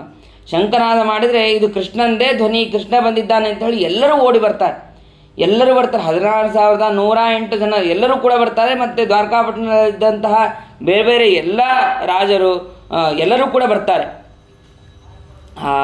ಬಂದು ಸ್ವಾಗತ ಮಾಡೋದಕ್ಕೆ ಅಂತ ಬರ್ತಾರೆ. ಯಾರಾದರೂ ಹೊಸದಾಗಿ ಬಂದರೆ, ಈಗ ಸ್ವಾಮಿಗಳು ಬರ್ತಾ ಇರ್ತಾರೆ ಊರಿಗೆ. ಸ್ವಾಮಿಗಳು ಬಂದಾಗ ಈ ಸ್ವಾಮಿಗಳು ಬರ್ತಾ ಇದ್ದಾರೆ, ಅವ್ರನ್ನ ನೋಡಿ ಬಹಳ ದಿವಸ ಆಯಿತು, ಮೊನ್ನೆನೇ ನೋಡಿರ್ತೀವಿ, ಮೊನ್ನೆ ನೋಡಿದ್ರೂ ಕೂಡ ಸ್ವಾಮಿಗಳು ಬಂದಾಗ ಎಷ್ಟು ಖುಷಿಯಿಂದ ಹೋಗಿ ಆ ಸ್ವಾಮಿಗಳನ್ನು ಸ್ವಾಗತ ಮಾಡ್ತೀವಲ್ಲ, ಹಾಗೆ ಕೃಷ್ಣ ಹೋಗಿ ಸ್ವಲ್ಪ ದಿವಸ ಆಗಿತ್ತು, ಮತ್ತೆ ಮರಳಿ ಬಂದಿದ್ದಾನೆ. ಮತ್ತೆ ಆ ಭಗವಂತನನ್ನು ಇವತ್ತೇ ಫಸ್ಟ್ ಟೈಮ್ ನೋಡ್ತಾ ಇದ್ದೀವಿ ಅಂತನ್ನೋ ಅಷ್ಟು ಉತ್ಸುಕರಾಗಿ ಆ ಭಗವಂತನನ್ನು ಸ್ವಾಗತ ಮಾಡ್ತಾ ಇದ್ದಾರೆ. ಚಂಡಾಲರಿಂದ ಹಿಡಿದು ಎಲ್ಲರೂ ಕೂಡ ಉಗ್ರಸೇನ ಮಹಾರಾಜನ ತನಕನೂ ಕೂಡ ಎಲ್ಲರನ್ನೂ ಅವರವರ ಯೋಗ್ಯತೆಗೆ ಅನುಗುಣವಾಗಿ ಸಂತೋಷಪಡಿಸಿದ್ದಾನೆ ಭಗವಂತ. ಅದಾದ ಮೇಲೆ ವಸುದೇವ ದೇವಕಿಯರಿಗೆ ಬಂದು ನಮಸ್ಕಾರವನ್ನು ಮಾಡ್ತಾನೆ. ಕೃಷ್ಣನನ್ನು ತೊಡೆಯ ಮೇಲೆ ಕೂಡಿಸ್ಕೊಂಡು ಆನಂದ ಬಾಷ್ಪವನ್ನು ಅವರು ಸುರಿಸಿದ್ದಾರೆ ವಸುದೇವ ದೇವಕಿಯರು. ಮತ್ತು ಎಲ್ಲ ತನ್ನ ಪತ್ನಿಯರೆಲ್ಲರ ಮನೆಗಳಿಗೆ ಪ್ರವೇಶ ಮಾಡಿ ಅವರ ಉಕ್ಕಿ ಬಂದಂತಹ ಕಣ್ಣೀರನ್ನು ತಡೆದುಕೊಂಡು ಅವರಿಗೆ ಆಲಿಂಗನ ಮಾಡಿದ್ದಾನೆ. ಅವನಿಗೆ ಯಾವುದೇ ರೀತಿಯಾದಂತಹ ವಿಕಾರ ಇಲ್ಲ, ಸರ್ವಥಾ ಭಗವಂತನಿಗೆ ವಿಕಾರ ಇಲ್ಲ. ಆದರೂ ಕೆಲವರು ಎಲ್ಲ ಸ್ತ್ರೈಣ ಅಂತ ಕರೀತಾರೆ. ಯಾವಾಗಲೂ ಸ್ತ್ರೀಯರ ಜೊತೆಗೇ ಇರ್ತಾನೆ ಭಗವಂತನನ್ನು, ಹಾಗೆ ತಿಳಿಯೋದು ತಪ್ಪು. ಒಮ್ಮೆ ಭಗವಂತ ತಪಸ್ಸನ್ನು ಮಾಡಬೇಕಾದ್ರೆ, ನಾರಾಯಣ ರೂಪಿಯಾದಂತಹ ಪರಮಾತ್ಮ ತಪಸ್ಸನ್ನು ಮಾಡ್ತಾ ಇರ್ತಾನೆ. ತಪಸ್ಸನ್ನು ಮಾಡಬೇಕಾದ್ರೆ ಆ ಭಗವಂತನಿಗೆ ತೊಂದರೆ ಕೊಡಬೇಕು ಅಂಥೇಳಿ ಅನೇಕ ಸ್ತ್ರೀಯರೆಲ್ಲರೂ ಬರ್ತಾರೆ. ಸ್ತ್ರೀಯರು ಬಂದರೆ ಭಗವಂತನನ್ನು ಒಂದು ಕೂದಲು ಸಹಿತ ಅಲ್ಲೇ ಆಡ್ಸೋಕ್ಕಾಗೋದಂತ. ಯಸ್ಯೇಂದ್ರಿಯಂ ಪ್ರಮಥಿತಂ ಕುಹಕೈರ್ನ ಶೇಕುಹು, ಒಂದು ಚೂರು ಕೂಡ ಅಲ್ಲಾಡ್ಸೋಕ್ಕಾಗಿಲ್ಲ. ತಾನು ಇಷ್ಟ ಅಲ್ಲದೆ ತನ್ನ ತೊಡೆಯಿಂದ ಸೃಷ್ಟಿ ಮಾಡ್ತಾನಂತೆ. ಉರ್ವಶಿ, ಅವಳು ತೊಡೆಯಿಂದ ಹುಟ್ಟಿದವಳು. ಆ ಉರ್ವಶಿಯನ್ನು ಕೂಡ ದೇವತೆಗಳು ತಮ್ಮ ಲೋಕಕ್ಕೆ ಕರ್ಕೊಂಡು ಹೋಗ್ತಾರಂತೆ. ಅಂತಹ ಭಗವಂತನನ್ನು ಸ್ತ್ರೈಣ ಅಂತ ನೀಚರೆಲ್ಲರೂ ಕರೀತಾರೆ. ಅದು ತಪ್ಪು, ಹಾಗೆ ತಿಳ್ಕೋಬಾರ್ದು ಅಂತ ಹೇಳ್ತಾರೆ. ಆ ಭಗವಂತನಿಗೆ ಸ್ವರವಣ ಅವನು. ಯಾವುದೇ ರೀತಿಯಾದಂತಹ ಲಕ್ಷ್ಮೀದೇವಿಯ ಅಪೇಕ್ಷೆನೂ ಕೂಡ ಭಗವಂತನಿಗೆ ಇಲ್ಲ, ಅಂತಹ ನಿರ್ವಿಕಾರ ಅವನು ಅಂತ ಭಗವಂತ ಅಲ್ಲಿ ಬಂದಿದ್ದಾನೆ. ಅದಾದ ಮೇಲೆ ಈ ಕಡೆ ಅಶ್ವತ್ಥಾಮಾಚಾರ್ಯರು ಬಿಟ್ಟಂತಹ ಬ್ರಹ್ಮಾಸ್ತ್ರದಿಂದ ಮತ್ತೆ ಮರಳಿ ಬದುಕಿದಂತಹ ಪರೀಕ್ಷಿತ ರಾಜ, ಅವನ ಜನ್ಮಚರಿತ್ರೆಯನ್ನು ಇಲ್ಲಿ ಹೇಳ್ತಾರೆ. ಯೋಗ್ಯವಾದಂತಹ ಮುಹೂರ್ತದಲ್ಲಿ ಪರೀಕ್ಷಿತ ರಾಜ ಅನ್ನೋನು ಹುಟ್ಟಿದ್ದಾನೆ. ಅವನಿಗೆ ಮೊದಲಿಗೆ ವಿಷ್ಣುರಾತ ಅಂತನ್ನುವಂತಹ ನಾಮಕರಣವನ್ನು ಮಾಡ್ತಾನೆ. ನಾಮಕರಣವನ್ನು ಮಾಡಿದಾಗ ಅವನು ಇನ್ನೊಂದು ನಾಮವನ್ನು ಮಾಡ್ತಾರೆ, ಪರೀಕ್ಷಿತ ಅಂತನ್ನುವಂಥ. ಯಾಕೆ ಪರೀಕ್ಷಿತ ಅಂತ ಯಾಕೆ ಇಟ್ಟರು ಅಂತಂದರೆ, ಗರ್ಭದಲ್ಲಿ ಇದ್ದಾಗ ಪರ್ಯೈಕ್ಷತ ಕೈತ್ಯಸೌ, ನನ್ನ ಸುತ್ತಲೂ ಸುತ್ತಾ ಇರುವವನು ಯಾರಿವನು ಅಂತ ಹೇಳಿ ಪರೀಕ್ಷಿತ ನೋಡ್ದ. ಅದಕ್ಕಾಗಿ ಪರೀಕ್ಷಿತ ಅಂತನ್ನುವಂತಹ ಒಂದು ಕಾರಣ. ಇನ್ನೊಂದೇನು ಅಂತಂದರೆ, ಇವನಿಗೆ ಮೊದಲೇ ಗೊತ್ತಿತ್ತಂತೆ ತಕ್ಷಕ ಬಂದು ಕಚ್ತಾನೆ, ಯಾವಾಗ ನನ್ನನ್ನು ತಕ್ಷಕ ಬಂದು ಕಚ್ತಾನೆ ಅಂತನ್ನುವಂತಹ ಪರೀಕ್ಷೆ ಮಾಡ್ತಾ ಇದ್ದಂತೆ. ಅದಕ್ಕಾಗಿ ಪರೀಕ್ಷಿತ ಅಂತನ್ನುವಂತಹ ಕಾರಣವನ್ನು ಹೇಳ್ತಾರೆ. ಹೀಗೆ ಆ ಪರೀಕ್ಷಿತನ ಕಾರಣವನ್ನು ಇಲ್ಲಿ ಜನ್ಮ ವೃತ್ತಾಂತವನ್ನು ತಿಳಿಸ್ತಾರೆ. ಆ ಪರೀಕ್ಷಿತ ಹುಟ್ಟಿದಾಗ ಹೇಗಿದ್ದ ಅವನು, ಹುಟ್ಟಿದ ತಕ್ಷಣ ನಾವು ಜ್ಯೋತಿಷಿಗಳ ಹತ್ರ ಹೋಗಿ ಇವನ ಜಾತಕವನ್ನು ಹೇಳ್ರಿ ಅಂತೆಲ್ಲ ಕೇಳ್ತೀವಿ. ಹಾಗೆ ಧರ್ಮರಾಜ ಮತ್ತು ಅರ್ಜುನ ಅವರೆಲ್ಲರೂ ಕೂಡ ಹೋಗಿ ಜ್ಯೋತಿಷಿಗಳ ಹತ್ರ ಕೇಳಿದ್ರಂತೆ, ಇವನ ಜಾತಕವನ್ನು ಹೇಳ್ರಿ ಅಂತ. ಅದಕ್ಕೆ ಎಲ್ಲವೂ ಕೂಡ ಯೋಗ್ಯವಾಗೇ ಇದೆ. ಇವನು ಶುಕ್ಲ ಪಕ್ಷದ ಚಂದ್ರನಂತೆ ಮತ್ತು ರಂತಿದೇವನಂತೆ ದಾನ ಮಾಡ್ತಾನೆ, ಎಲ್ಲವನ್ನೂ ಕೂಡ ಮಾಡ್ತಾನೆ. ಆದರೆ ಕೊನೆಗೆ ಇವನು ತಕ್ಷಕನಿಂದ ಮರಣವನ್ನು ಹೊಂತಾನೆ, ಶಾಪದಿಂದ ಮರಣವನ್ನು ಹೊಂತಾನೆ ಅಂತನ್ನುವಂತಹ ವಿಷಯವನ್ನು ಕೂಡ ಅರ್ಜುನಾದಿಗಳಿಗೆ ತಿಳಿಸ್ತಾರೆ. ಅದಾದ ಮೇಲೆ ಸರಿ ಆಯಿತು ಅಂತ ಹೇಳಿ ಜ್ಯೋತಿಷಿಗಳಿಗೆ ನಮಸ್ಕಾರವನ್ನು ಮಾಡಿ ಆ ಕಡೆಯಿಂದ ಹೋಗ್ತಾರೆ. ಈ ಕಡೆ ವಿದುರ ತೀರ್ಥಯಾತ್ರೆಗೆ ಹೋಗಿರ್ತಾನೆ. ವಿದುರ ತೀರ್ಥಯಾತ್ರೆಗೆ ಹೋಗಿರ್ತಾನೆ, ಅದನ್ನೆಲ್ಲವನ್ನು ಮುಗಿಸ್ಕೊಂಡು ಬಂದು ಮನೆಗೆ ಬರ್ತಾನೆ. ಧೃತರಾಷ್ಟ್ರ ಇದ್ದಂತಹ ಮನೆಗೆ ಬರ್ತಾನೆ. ಅಲ್ಲಿ ಧೃತರಾಷ್ಟ್ರನಿಗೆ ಎಲ್ಲ ಕೇಳ್ತಾನೆ, ಮತ್ತು ಯುಧಿಷ್ಠಿರ ಎಲ್ಲರಿಗೂ ಕೂಡ ಕುಶಲ ವಾರ್ತೆಯನ್ನು ಕೇಳ್ತಾನೆ. ನೀವೆಲ್ಲ ಆರಾಮಿದ್ದೀರಾ, ಹೇಗಿದ್ದೀರಾ, ಏನು ಎತ್ತ ಅಂತ. ಇಷ್ಟು ದಿನ ನಾವು ನಿಮ್ಮನ್ನು ನೋಡೇ ಇಲ್ಲ, ಭೇಟಿನೇ ಆಗಿಲ್ಲ, ಭಾಳ ದಿವಸ ಆಯಿತು, ಯುದ್ಧ ಎಲ್ಲ ಹೇಗಾಯಿತು, ಮತ್ತು ರಾಜ್ಯ ಎಲ್ಲ ಸಿಕ್ಕಿದೆ ನಿಮಗೆ, ಖುಷಿ ಆಯಿತು ಅಂತೆಲ್ಲ ಮಾತಾಡ್ತಾರೆ. ಇದಾದ ಮೇಲೆ ಧೃತರಾಷ್ಟ್ರನ ಹತ್ರ ಹೋಗ್ತಾನೆ ವಿದುರ. ಧೃತರಾಷ್ಟ್ರನ ಹತ್ರ ಹೋದಾಗ ಅಲ್ಲಿ ಎಲ್ಲ ಅವನು ಕುಶಲ ಪ್ರಶ್ನೆಯನ್ನು ಮಾಡ್ತಾನೆ. ಎಲ್ಲ ಆರಾಮದಪ್ಪ, ಆದರೆ ಭೀಮಸೇಂದ್ರ ನೋಡಿದ್ರೆ ಯಾಕೋ ನನಗೆ ಭಯ ಆಗ್ತಾಯಿದೆ, ಮತ್ತು ಅವನು ಯಾಕೆ ಇಲ್ಲೇ ಹಿಂಗ್ಯಾಕೆ ಮಾಡ್ತಾ ಇದ್ದಾನೆ ಗೊತ್ತಾಗ್ತಾ ಇಲ್ಲ. ಏನು ಮಾಡ್ತಾಯಿದ್ರಂತೆ ಭೀಮಸೇಂದ್ರರು, ದಿವಸ ಊಟ ಕೊಡಬೇಕು ಆ ಧೃತರಾಷ್ಟ್ರನಿಗೆ ಮತ್ತು ಗಾಂಧಾರಿಗೆ ಊಟ ಕೊಡಬೇಕು. ಊಟ ಕೊಡಬೇಕು ಅಂತಂದರೆ ಭೀಮಸೇಂದ್ರರು ಹೋಗಬೇಕು, ಜೊತೆಗೆ ನಕುಲನನ್ನು ಕರ್ಕೊಂಡು ಹೋಗ್ಬೇಕಂತ. ಕರ್ಕೊಂಡು ಹೋಗಿ ನಕುಲ ಧೃತರಾಷ್ಟ್ರನಿಗೆ ಮತ್ತು ಗಾಂಧಾರಿಗೆ ಅಂತೂ ಕಣ್ಣು ಕಾಣೋದಿಲ್ಲ. ಅದಕ್ಕೆ ನಕುಲನನ್ನು ಎದುರನ್ನು ಮಾಡಿ, ನೋಡು ಇದೇ ಬಾಹುಬಲ, ಇದೇ ತೋಳಿನಿಂದ ಈ 100 ಜನ ಮಕ್ಕಳನ್ನು ನಾನು ಸಂಹಾರ ಮಾಡಿದ್ದೀನಿ ಅಂತ ಜೋರಾಗಿ ಹೇಳಬೇಕಂತ. ಧೃತರಾಷ್ಟ್ರನಿಗೆ ಕೇಳಿಸೋ ಹಾಗೆ ಧೃತರಾಷ್ಟ್ರನಿಗೆ ಇನ್ನಷ್ಟು ಭೀಮಸೇಂದ್ರ ಮೇಲೆ ಕೋಪ ಬರಬೇಕು. ಹಾಗೆ ಹೇಳ್ತಾ ಇದ್ದಾರೆ. ಅಲ್ಲ, ಹಿಂಗ್ಯಾಕೆ ಹೇಳಿದ್ರು ಭೀಮಸೇಂದ್ರರು? ಅವರೇ ಸಂಹಾರ ಮಾಡಿದ್ದೇನೋ ನಿಜ, ಆದರೆ ಧೃತರಾಷ್ಟ್ರನಿಗೆ ಯಾಕೆ ಹಿಂಗೆ ಹೇಳಬೇಕಾಗಿತ್ತು ಅಂತಂದರೆ ಭೀಮಸೇಂದ್ರರು ಹೇಳಿದ್ದು ಆ ಧೃತರಾಷ್ಟ್ರನಿಗೆ ವೈರಾಗ್ಯ ಬರೋ ಸಲುವಾಗಿ ಹಂಗೆ ಹೇಳ್ತಾ ಇದ್ರಂತೆ. ಇನ್ನೂ ಪುತ್ರ ವ್ಯಾಮೋಹ ಹೋಗ್ತಾ ಇಲ್ಲ, ಇನ್ನಾದರೂ ವೈರಾಗ್ಯ ಬರಲಿ ಅಂತ ಅನ್ನೋದಕ್ಕೆ ಹಾಗೆ ಹೇಳ್ತಾ ಇದ್ರಂತೆ. ಅದನ್ನು ವಿದುರ ಬಂದು ಕೇಳ್ತಾರೆ, ಅಲ್ಲ ನೀ ಅವ್ರಿಗೆ ಏನೇನು ತೊಂದರೆ ಕೊಟ್ಟಿಲ್ಲ ಹೇಳು. ಅವರಿಗೆ ವಿಷ ಕೊಟ್ಟು, ಅವರಿಗೆ ಅಗ್ನಿಯಲ್ಲಿ ಹಾಕಿದೆ, ಅವರ ಪತ್ನಿಯನ್ನು ನೀನು ಇದನ್ನು ಮಾಡಿದೆ, ಅಪಹಾರ ಮಾಡಿದೆ, ಅವರ ಪತ್ನಿಗೆ ಮೋಸ ಸ್ತ್ರೀಯರಿಗೆ ಇದನ್ನು ಮಾಡಿದೆ ಅಂತ ಎಲ್ಲವನ್ನೂ ಕೂಡ ಹೇಳ್ತಾನೆ ವಿದುರ. ಆದರೂ ಕೂಡ ನಿನಗೆ ಇಷ್ಟು ಮಾಡಿದರೂ ಅವ್ರು ಹಾಕಿದಂತಹ ಅನ್ನವನ್ನು ತಿಂತಾ ಇದ್ದೀಯಲ್ಲ. ಭೀಮಾಪವರ್ಜಿತಂ ಪಿಂಡಂ ಆದತ್ತೆ ಗೃಹಪಾಲವತ. ಗೃಹಪಾಲ ಅಂತಂದ್ರೆ ನಾಯಿ. ನೀನು ಆ ಭೀಮ ಹಾಕಿದಂತಹ ಅನ್ನವನ್ನು ನಾಯಿ ಅಂತ ತಿಂತಾ ಇದ್ದೀಯಲ್ಲ ನೀನು, ನಿನಗೆ ಇಷ್ಟಾದರೂ ಬುದ್ಧಿ ಬರ್ತಾ ಇಲ್ವಾ ಅಂತ ವಿದುರ ಬಂದು ಹೇಳ್ತಾನೆ. ವಿದುರ ಬಂದು ಹೇಳಿದಾಗ ಆವಾಗ ನನಗೆ ಈಗ ಅರ್ಥ ಆಯಿತು, ಅವನು ಹೇಳಿದ್ದು ಯಾಕೆ ಅಂತ ಅನ್ನೋದು ನಂಗೆ ಈಗ ಅರ್ಥ ಆಗ್ತಾ ಇದೆ ಅಂತ ಹೇಳಿ, ಆಯಿತು ನಾನು ಇನ್ನು ವನವಾಸಕ್ಕೆ ಹೋಗ್ತೀನಿ ಅಂತ ಹೇಳಿ ಆ ಧೃತರಾಷ್ಟ್ರ ಶುರು ಮಾಡಿದಾಗ, ಇಲ್ಲ ಧರ್ಮರಾಜ ನಾನು ಬಿಡೋದಿಲ್ಲ, ನಿಮ್ಮನ್ನು ಬಿಡೋದಿಲ್ಲ ಅಂತ ಹೇಳಿ ಅವನು ಹೇಳಿದಾಗ, ಅದಕ್ಕೆ ಧೃತರಾಷ್ಟ್ರ ಇದ್ದವನು ನಾನು ಉಪವಾಸ ಮಾಡ್ತೀನಿ, ನೀನು ಬಿಡೋ ತನಕ ನೀನು ಹೋಗೋದಕ್ಕೆ ಬಿಡೋ ತನಕ ನಾನು ಉಪವಾಸ ಮಾಡ್ತೀನಿ ಅಂತ ಹೇಳಿದಾಗ, ಅದಕ್ಕೆ ಇಲ್ಲ ಅವರ ಕಾಲ ಈಗ ಹೋಗುವಂತಹ ಕಾಲ ಬಂದಿದೆ, ಹಾಗಾಗಿ ಅವ್ರು ಹೋಗಲೇಬೇಕು ಅಂತ ಅನ್ನೋದನ್ನು ತಿಳಿಸ್ತಾರೆ. ಸರಿ ಅಂತ ಹೇಳಿ ಧೃತರಾಷ್ಟ್ರ, ಗಾಂಧಾರಿ, ಕುಂತಿಯು ಕೂಡ ನನ್ನ ಕೆಲಸ ಮುಗೀತು ಅಂತ ಹೇಳಿ ಆ ಕುಂತಿನೂ ಕೂಡ ಹೊರಡ್ತಾಳೆ. ವಿದುರನು ಕೂಡ ಅಲ್ಲಿ ಹೊರಡ್ತಾರೆ, ವನಕ್ಕೆ ಹೋಗ್ತಾರೆ. ಅದಾದ ಮೇಲೆ ಉತ್ತರ ದಿಕ್ಕಿಗೆ ಅವರು ಹೋಗ್ತಾರೆ. ಸಪ್ತಸ್ರೋತ್ ಅಂತನ್ನುವಂತಹ ಒಂದು ಕ್ಷೇತ್ರ, ಅಲ್ಲಿ 7 ಋಷಿಗಳಿಂದ 7 ಋಷಿಗಳು ತಪಸ್ಸು ಮಾಡಿದಂತಹ ಸ್ಥಳ. 7 ನದಿಗಳು ಕವಲಾಗಿ ಹರಿಯತ್ತಂತೆ, ಸಾಲಾಗಿ ಅಲ್ಲಿ 7 ನದಿಗಳು ಹರಿಯತ್ತಂತೆ. ಅಂತಹ ಸಪ್ತಸ್ರೋತ್ ಅನ್ನುವಂತಹ ಕ್ಷೇತ್ರಕ್ಕೆ ಅವರು ಹೋಗ್ತಾರೆ. ಅಲ್ಲಿ 3 ವರ್ಷಗಳ ಕಾಲ ಕಠಿಣವಾದಂತಹ ತಪಸ್ಸನ್ನು ಮಾಡ್ತಾರೆ. ಅದಾದ ಮೇಲೆ ಮಧ್ಯೆ ನೋಡ್ಕೊಂಬರೋದಕ್ಕೆ ಅಂತೇಳಿ ಧರ್ಮರಾಜ ಹೋಗ್ತಾ ಇರ್ತಾರೆ, ನಮಸ್ಕಾರ ಮಾಡ್ಕೊಂಡು ಬರ್ತಾ ಇರ್ತಾನೆ. ಒಮ್ಮೆ ಹೋದಾಗ ಆ ಧರ್ಮರಾಜನಲ್ಲಿ ವಿದುರ ಪ್ರವೇಶ ಮಾಡಿಬಿಡ್ತಾನೆ. ಇಬ್ಬರೂ ಕೂಡ ಯಮಧರ್ಮನ ಅವತಾರ. ಹಾಗಾಗಿ ಆ ಧರ್ಮರಾಜನಲ್ಲೇ ವಿದುರ ಸೇರಿಬಿಡ್ತಾನೆ. ಒಮ್ಮೆ ಧರ್ಮರಾಜ ಧೃತರಾಷ್ಟ್ರನ ಅಂತಃಪುರಕ್ಕೆ ಹೋಗ್ತಾ ಇರ್ತಾನೆ. ಹೋಗಿ ಅವನ ಆ ಸ್ಥಳದಲ್ಲಿ ಹೋಗಿ ನಮಸ್ಕಾರವನ್ನು ಮಾಡಿ ಬರ್ತಾ ಇರ್ತಾನೆ. ಮಾಡಿ ಬರಬೇಕಾದ್ರೆ ಅವತ್ತು ಕೂಡ ಒಂದು ಸತಿ ಹೋಗಿ ನಮಸ್ಕಾರ ಮಾಡೋಕ್ಕೆ ಅಂತ ಹೋಗ್ತಾನೆ. ಅಲ್ಲಿ ದಿವಸ ದರ್ಶನ ಆಗ್ತಾ ಇತ್ತು, ಅವತ್ತು ದರ್ಶನವೇ ಆಗೋದಿಲ್ಲ, ಆ ಧೃತರಾಷ್ಟ್ರನ ದರ್ಶನವೇ ಆಗೋದಿಲ್ಲ. ಮತ್ತು ಸಂಜೆಯೂ ಕೂಡ ಇರೋದಿಲ್ಲ, ಮತ್ತು ಯಾರೂ ಕೂಡ ಕಾಣಿಸೋದಿಲ್ಲ. ಆಮೇಲೆ ಸಂಜೆ ಬಂದು ಅಲ್ಲಿ ಹೇಳ್ತಾನೆ, ಇಲ್ಲ ಧೃತರಾಷ್ಟ್ರ ಅವರೆಲ್ಲ ನಿರ್ಯಾಣ ಆಗಿದೆ ಅಂತ ಅನ್ನೋದನ್ನು ಹೇಳ್ತಾನೆ. ಆ ಸಮಯಕ್ಕೆ ನಾರದರು ಬರ್ತಾರೆ. ನಾರದರು ಬಂದು ಇಲ್ಲ, ಧೃತರಾಷ್ಟ್ರಾದಿಗಳೆಲ್ಲರೂ ಕೂಡ ಸ್ವರ್ಗಸ್ಥರಾಗಿದ್ದಾರೆ, ಅವರು ಇನ್ನು 5 ದಿವಸಕ್ಕೆ ಸ್ವರ್ಗಸ್ಥರಾಗೋರಿದ್ದಾರೆ ಅಂತ ಅನ್ನೋದನ್ನು ತಿಳಿಸ್ತಾರೆ. ಆದರೆ ಅಷ್ಟೊತ್ತಿಗೆ ಆಗಲೇ 5 ದಿವಸ ಮುಂಚೆನೇ ಆಗೋಗಿರುತ್ತೆ. ಮತ್ತು 5 ದಿವಸ ಆದಮೇಲೆ ಯಾಕೆ ಹೇಳಿದ್ರು ಅಂತಂದರೆ, ಈ ಸಣ್ಣ ಸಣ್ಣ ಮಾತುಗಳನ್ನು ಕೇಳಿನೂ ಕೂಡ ದುಷ್ಟರಿಗೆ ಮೋಹ ಬರಲಿ ಅಂತ ಅನ್ನೋದನ್ನು ಈ ರೀತಿಯಾಗಿ ಹೇಳಿರ್ತಾರೆ ಅಂತ ನಾವು ತಿಳಿಬೇಕು. ಅದಾದ ಮೇಲೆ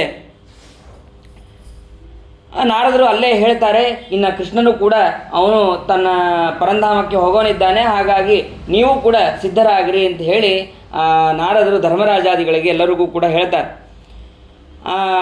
ಕೃಷ್ಣ ಪರಂಧಾಮಕ್ಕೆ ಹೊರಟ ಅಂತಂದರೆ ಕಲಿಯುಗ ಪ್ರಾರಂಭ ಆಗತ್ತೆ, ಹಾಗಾಗಿ ನೀವು ಕೂಡ ಹೊರಡೋದಕ್ಕೆ ಸಿದ್ಧರಾಗಿರಿ ಅಂತ ಹೇಳಿ ಹೇಳ್ತಾರೆ ನಾರದರು.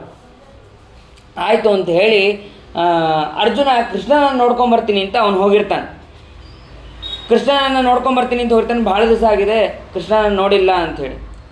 ಈ ಅರ್ಜುನ ಹೋಗಿ ಇನ್ನೂ ಸ್ವಲ್ಪ ದಿನ ಆಗಿರ್ತದೆ, 1 ದಿನವೂ ಆಗಿಲ್ಲ, 3 ದಿನವೂ ಆಗಿರೋದಿಲ್ಲ. ಅರ್ಜುನ ಹೋಗಿ 1 ವಾರ ಆಯಿತು, ಇನ್ನೂ ಬಂದೇ ಇಲ್ಲ ಅಂತ ಧರ್ಮರಾಜನಿಗೆ ಬಹಳ ದುಃಖ ಆಗ್ತಾ ಇರುತ್ತೆ. ಸರಿ, ಆ ಸಮಯದಲ್ಲೇ ಧರ್ಮರಾಜನಿಗೆ ವಿಪರೀತವಾದಂತಹ ಅಪಶಕುನಗಳು ಕಾಣಿಸುತ್ತೆ. ಏನೇನು ಅಪಶಕುನಗಳಿದೆಯೋ ಅದೆಲ್ಲ ಅಪಶಕುನಗಳು ಕಾಣಿಸೋದಕ್ಕೆ ಶುರು ಆಗುತ್ತೆ. ಆವಾಗ ನಾರದರ ಮಾತು ಅವನಿಗೆ ನೆನಪಾಗತ್ತೆ. ಕೃಷ್ಣ ಪರಂಧಾಮಕ್ಕೆ ಹೋಗೋ ಸಮಯ ಬಂದಿರಬೇಕು, ಅದಕ್ಕೆ ಈ ಅಪಶಕುನಗಳಾಗ್ತಾ ಇದೆ ಅಂತ ಅನ್ನೋದನ್ನು ಅವನು ಧರ್ಮರಾಜ ತಿಳ್ಕೊತಾನೆ.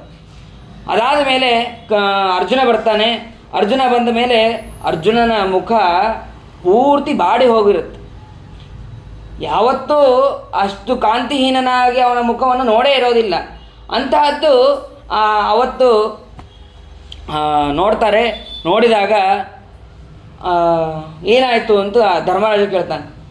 ಎಲ್ಲ ರೀತಿಯಾದಂಥ ಪ್ರಶ್ನೆ ಮಾಡ್ತಾನೆ. ಯಾರಿಗಾರು ದಾನ ಕೊಡ್ತೀನಿ ಅಂಥೇಳಿ ದಾನ ಕೊಡದೆ ಬಂದ್ಯಾ, ಅಥವಾ ಯಾರಿಗಾರು ನೀನು ಗೆಲ್ಲಿಸ್ತೀನಿ ಅಂಥೇಳಿ ಅವರನ್ನು ಸೋಲಿಸ್ದ್ಯಾ, ಅಥವಾ ಯಾರಿಗಾರು ಯುದ್ಧದಲ್ಲಿ ನಿನ್ನ ಸಾಮರ್ಥ್ಯವನ್ನು ತೋರ್ಸೋಕ್ಕಾಗಲಿಲ್ವಾ, ಕೊನೆಗೆ ಅಥವಾ ಸ್ತ್ರೀಯರನ್ನು ರಕ್ಷಣೆ ಮಾಡೋಕ್ಕಾಗಲಿಲ್ವಾ ನಿನಗೆ? ಕೊನೆಗೆ ಒಂದು ಮಾತನ್ನು ಕೇಳ್ತಾನೆ, ಕಚ್ಚಿತ್ ಪ್ರೇಷಿತಮೇನಾತ ಹೃದಯೇನ ಆತ್ಮಬಂಧುನ. ಅತ್ಯಂತ ಪ್ರಿಯನಾದಂತಹ ವ್ಯಕ್ತಿ ಏನಾದರೂ ನಮ್ಮಿಂದ ದೂರನಾಗಿದ್ದಾನ ಅಂತ ಆ ಧರ್ಮರಾಜ ಕೇಳಿದಾಗ ಅದಕ್ಕೆ ಅರ್ಜುನ ಹೇಳ್ತಾನೆ, ವಂಚಿತೋಹಂ ಮಹಾರಾಜ ಹರಿಣ ಬಂಧುರೂಪಿಣ ಏನೇವ ಅಪಹೃತಂ ತೇಜೋ ದೇವ ವಿಸ್ಮಾಪನಂ ಮಹತ. ನನ್ನ ಈ ತೇಜಹೀನ ಆಗೋದಕ್ಕೆ ಕಾರಣ ಏನು ಅಂತಂದರೆ, ನಮ್ಮ ಎಲ್ಲರ ಪ್ರೀತ್ಯಾಸ್ಪದನಾದಂತಹ ವ್ಯಕ್ತಿ ಕೃಷ್ಣ, ಅವನು ಪರಂಧಾಮಕ್ಕೆ ಹೋಗಿದ್ದಾನೆ. ಅದಕ್ಕೆ ನನಗೆ ಇಷ್ಟು ಕಾಂತಿಹೀನನಾಗಿದ್ದೇನೆ ನಾನು ಅಂತ ಅನ್ನೋದನ್ನು ತಿಳಿಸ್ತಾನೆ. ಅಷ್ಟೇ ಅಲ್ಲ, ದಾರಿಯಲ್ಲಿ ಬರಬೇಕಾದ್ರೆ ಸ್ತ್ರೀಯರನ್ನ ಗೋಪಿಕಾ ಸ್ತ್ರೀಯರನ್ನು ನಾನು ರಕ್ಷಣೆ ಮಾಡೋಕ್ಕಾಗಲಿಲ್ಲ. ನನ್ನ ಕೈಯಲ್ಲಿ ತದ್ವೈದನು ತೈಷವ ಸರತಃ ಹಯಾಸ್ತೆ ಸೋಹಂ ರತಿ ನೃಪತೆಯೋ ಯತ ಆಮನಂತಿ. ನನ್ನ ಕೈಯಲ್ಲಿ ಅದೇ ಬಿಲ್ಲು, ಅದೇ ಬಾಣ, ಎಲ್ಲವೂ ಕೂಡ ಇದೆ, ಅದೇ ರಥ, ಆದರೆ ಸಾರಥಿ ಮಾತ್ರ ಬೇರೆ ಇದ್ದ. ಇಲ್ಲಿ ಒಂದು ಪ್ರಶ್ನೆ ಬರುತ್ತೆ. ತದ್ವೈದನು ತೈಷವ ಅಂತಂದಾಗ ಆ ಬಿಲ್ಲು ಬಾಣ ಅದೆಲ್ಲ ಏನಾಗಿತ್ತಲ್ಲ, ರಥ ಎಲ್ಲವೂ ಕೃಷ್ಣ ಏನು ಮಾಡ್ತಾನೆ ಅಂತಂದರೆ, ಮೊದಲಿಗೆ ಅರ್ಜುನನಿಗೆ ಇಳಿಯಕ್ಕೆ ಹೇಳ್ತಾನೆ. ಯುದ್ಧ ಆದ ಮೇಲೆ ಇಳಿಯಕ್ಕೆ ಹೇಳಿ ಅದಾದಮೇಲೆ ಕೃಷ್ಣ ಇಳಿತಾನೆ. ಯಾಕೆ ಅಂತಂದರೆ, ಅಷ್ಟೋ ತನಕ ಬಿಟ್ಟಂತಹ ಬಾಣಗಳು, ಬ್ರಹ್ಮಾಸ್ತ್ರಗಳು ಎಲ್ಲವೂ ಕೂಡ ಆ ರಥದಲ್ಲಿ ಹಾಗೆ ಇರ್ತದಂತೆ. ತಕ್ಷಣ ರಥ ಸುಟ್ಟು ಹೋಗುತ್ತಂತೆ, ಭಸ್ಮ ಆಗಿ ಹೋಗತ್ತಂತೆ. ಮತ್ತು ಇಲ್ಲಿ ನೋಡಿದ್ರೆ ತದ್ವೈದನು ತೈಷವ ಅಂತ ಹೇಳ್ತಾ ಇದಾರಲ್ಲ, ಅದೇ ರಥ ಅಂತ ಹೇಳ್ತಾ ಇದ್ದಾರಲ್ಲ ಅಂತಂದರೆ ಅದಕ್ಕೆ ಸದೃಶವಾದದ್ದು ಅಂತ ಅನ್ನೋದನ್ನು ತಿಳಿಬೇಕು. ಎಲ್ಲವೂ ಕೂಡ ರಥ, ಅದೆಲ್ಲವೂ ಕೂಡ ಅದೇ ಸದೃಶವಾಗಿರುತ್ತೆ, ಅಂತಹ ರಥಗಳಿದ್ವು ಅಂತ ಅನ್ನೋದನ್ನು ಅಲ್ಲಿ ತಿಳಿಸ್ತಾರೆ. ಆದರೆ ಸಾರಥಿ ಮಾತ್ರ ಬೇರೆಯವನಿದ್ದ, ಹಾಗಾಗಿ ನಾನು ಗೆಲ್ಲೋದಕ್ಕಾಗಲಿಲ್ಲ, ಅವ್ರು ಯಾರನ್ನೂ ಕೂಡ ಉಳಿಸೋಕ್ಕೂ ಕೂಡ ಆಗಲಿಲ್ಲ ಅಂತ ಹೇಳಿ ಧರ್ಮರಾಜನಿಗೆ ಇಷ್ಟು ಹೇಳ್ತಾನೆ. ಇಷ್ಟೆಲ್ಲವನ್ನು ಹೇಳಿದ ಮೇಲೆ ಸರಿ, ಹಾಗಾದರೆ ಕೃಷ್ಣ ಪರಂಧಾಮಕ್ಕೆ ಹೋಗಿದ್ದಾನೆ ಅಂತಂದರೆ ನಾವು ಇನ್ನು ಈ ಭೂಲೋಕದಲ್ಲಿ ಇರಬಾರ್ದು ಅಂತ ಅನ್ನೋದನ್ನು ತಿಳಿದು ಆ ಪರೀಕ್ಷಿತ್ ರಾಜನಿಗೆ ಪಟ್ಟಾಭಿಷೇಕವನ್ನು ಮಾಡಿ, ಅಲ್ಲಿ ದ್ವಾರಕಾಪಟ್ಟಣದಲ್ಲಿ ವಜ್ರ ಅಂತನವನಿಗೆ ಪಟ್ಟಾಭಿಷೇಕವನ್ನು ಮಾಡ್ತಾರೆ. ಪಟ್ಟಾಭಿಷೇಕವನ್ನು ಮಾಡಿ ಮುಂದೆ ಇವರು ಕೂಡ ಉತ್ತರ ದಿಕ್ಕಿಗೆ ಹೊರಡ್ತಾರೆ. ಅದಾದ ಮೇಲೆ ಪರೀಕ್ಷಿತ್ ರಾಜ ಅವನು ರಾಜ್ಯವನ್ನು ಆಳೋದಕ್ಕೆ ಪ್ರಾರಂಭ ಮಾಡಿದ್ದಾನೆ. ಅವನ ರಾಜ್ಯದಲ್ಲಿ ಒಂದು ಚೂರು ಕೂಡ ಕೆಟ್ಟದು ಅಂತ ಅನ್ನೋದು ಯಾವುದೂ ಕೂಡ ಇರ್ತಾ ಇರಲಿಲ್ಲಂತೆ. ಅಷ್ಟು ಯೋಗ್ಯವಾಗಿ ಅವನು ರಾಜ್ಯವನ್ನು ಆಳ್ತಾ ಇರ್ತಾನೆ. ಎಲ್ಲಿ ಹೋದಲ್ಲೆಲ್ಲ, ಎಲ್ಲೇ ಅವನು ಹೋಗಲಿ, ಹೋದಲ್ಲೆಲ್ಲ ನಿಮ್ಮ ತಾತ ಅಷ್ಟು ವೈಭವದಿಂದ ರಾಜ್ಯವನ್ನು ಆಳ್ತಾ ಇದ್ದರು, ಹಾಗೆ ಹೀಗೆ ಅಂತೇಳಿ ಎಲ್ಲರೂ ಕೂಡ ಆ ಪಾಂಡವರನ್ನು ವರ್ಣನೆ ಮಾಡಬೇಕು. ವರ್ಣನೆ ಮಾಡೋದಕ್ಕೆ ಇವನಿಗೆಲ್ಲ ಖುಷಿಯಾಗಿ ತನ್ನ ಹತ್ರ ಇದ್ದಂತಹ ವಸ್ತ್ರ ಆಭರಣಗಳೆಲ್ಲವನ್ನು ಕೂಡ ಅವನು ದಾನವಾಗಿ ಕೊಡ್ತಾ ಇರಬೇಕು. ಹೀಗೆ ಬರ್ತಾ ಇರ್ತಾನೆ. ಒಮ್ಮೆ ಅವನ ರಾಜ್ಯದಲ್ಲಿ ಕಲಿ ಪ್ರವೇಶ ಆಗಿದೆ ಅಂತ ಅನ್ನೋದನ್ನು ಗೊತ್ತಾಗುತ್ತೆ. ಹಾಗಾದರೆ ಕಲಿಯನ್ನೇ ನಿಗ್ರಹ ಮಾಡ್ತೀನಿ ಅಂತ ಅನ್ನೋದನ್ನು ವಿಚಾರ ಮಾಡಿ ಅವನು ಹೊರಡ್ತಾನೆ. ಕಲಿಯನ್ನು ನಿಗ್ರಹವನ್ನು ಮಾಡೋದಕ್ಕೆ ಅಂತ ಹೊರಟಾಗ ಅವಾಗ ದಾರಿಯಲ್ಲಿ ಒಂದು ವಿಚಿತ್ರವಾದಂತಹ ದೃಶ್ಯವನ್ನು ನೋಡ್ತಾನೆ. ಅಲ್ಲಿ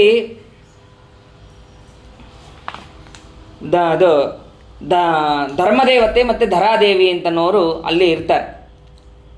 ಒಂದು ಎತ್ತು, ಒಂದು ಆಕಳು. ಆ ಎತ್ತು ಧರ್ಮದೇವತೆ, ಆಕಳು ಅಂತಂದರೆ ಧರಾದೇವಿ.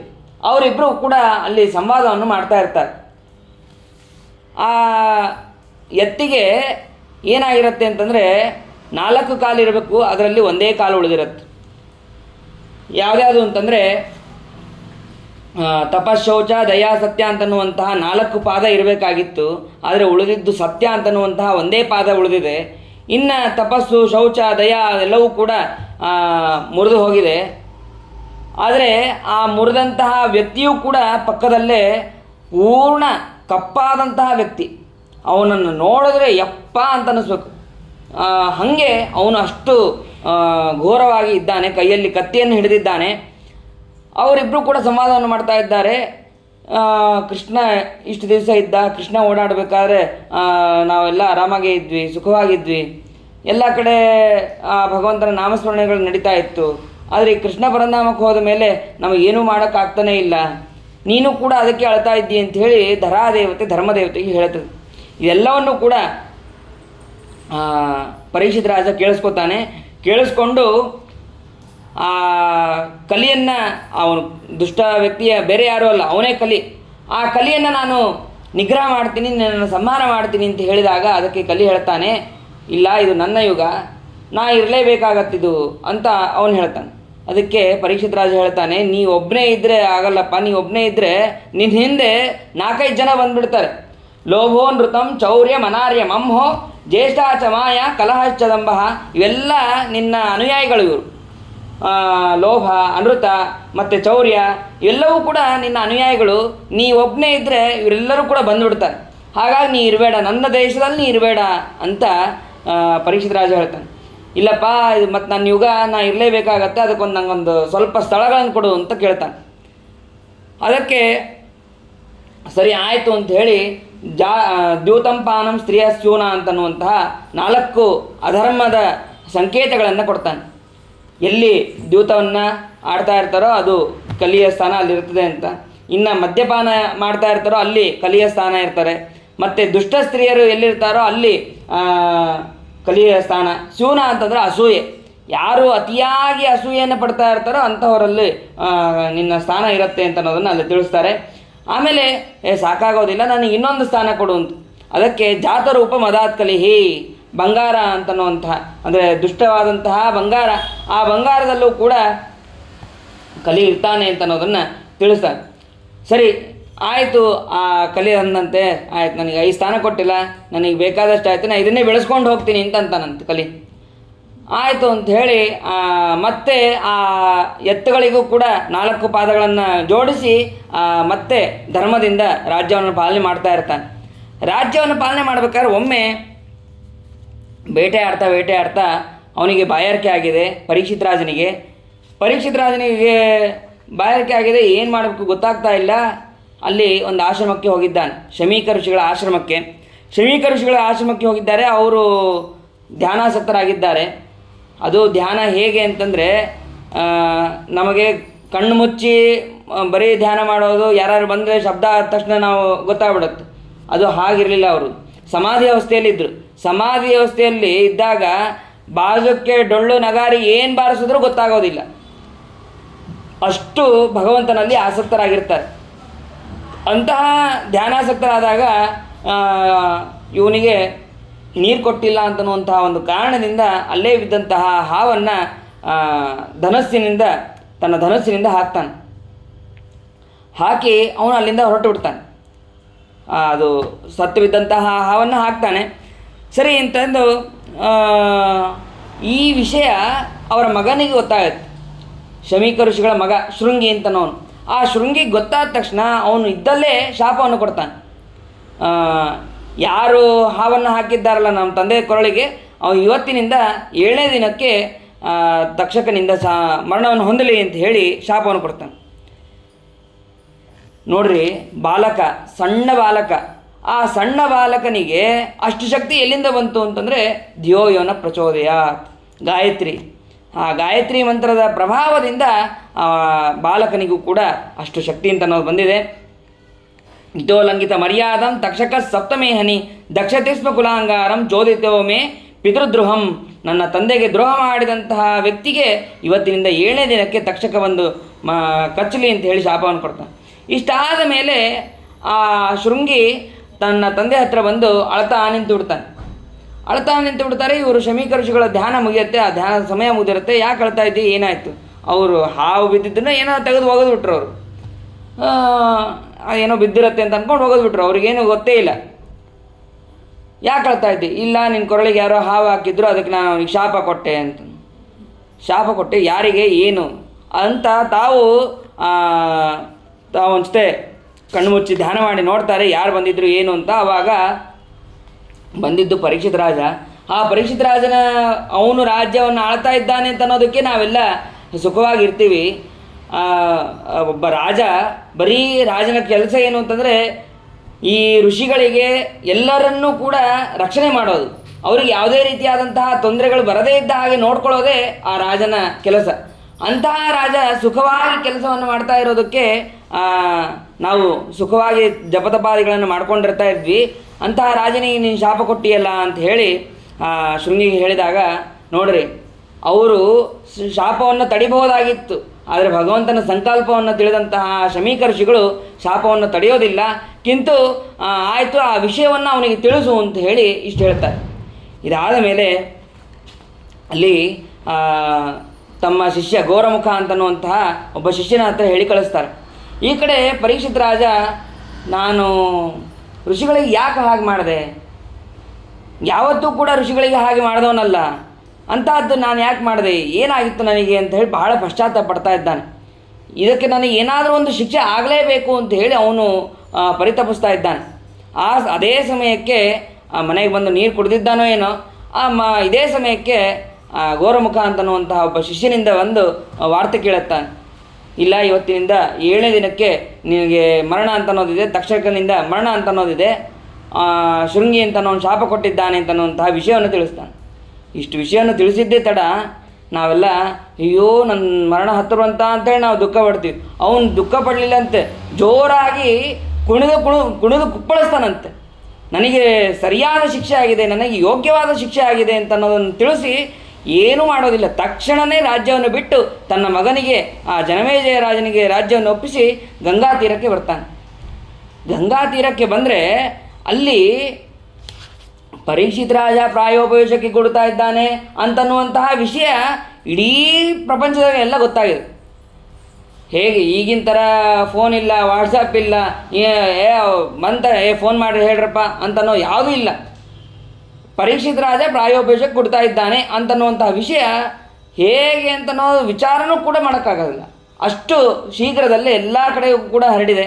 ಅಲ್ಲಿ ಎಲ್ಲ ಋಷಿಗಳು ಕೂಡ ಬಂದಿದ್ದಾರೆ. ಅತ್ರಿ, ವಸಿಷ್ಠ, ಚವನ, ಶರದ್ವಾನ, ಅರಿಷ್ಟನೇಮಿ, ಹೀಗೆ ಪರಾಶರ, ಗಾದಿಸುತ ಮತ್ತು ಊಚತ್ಯ, ಇಂದ್ರಪ್ರಮತಿ, ಹೀಗೆ ಎಲ್ಲರೂ ಕೂಡ ಬಂದಿದ್ದಾರೆ.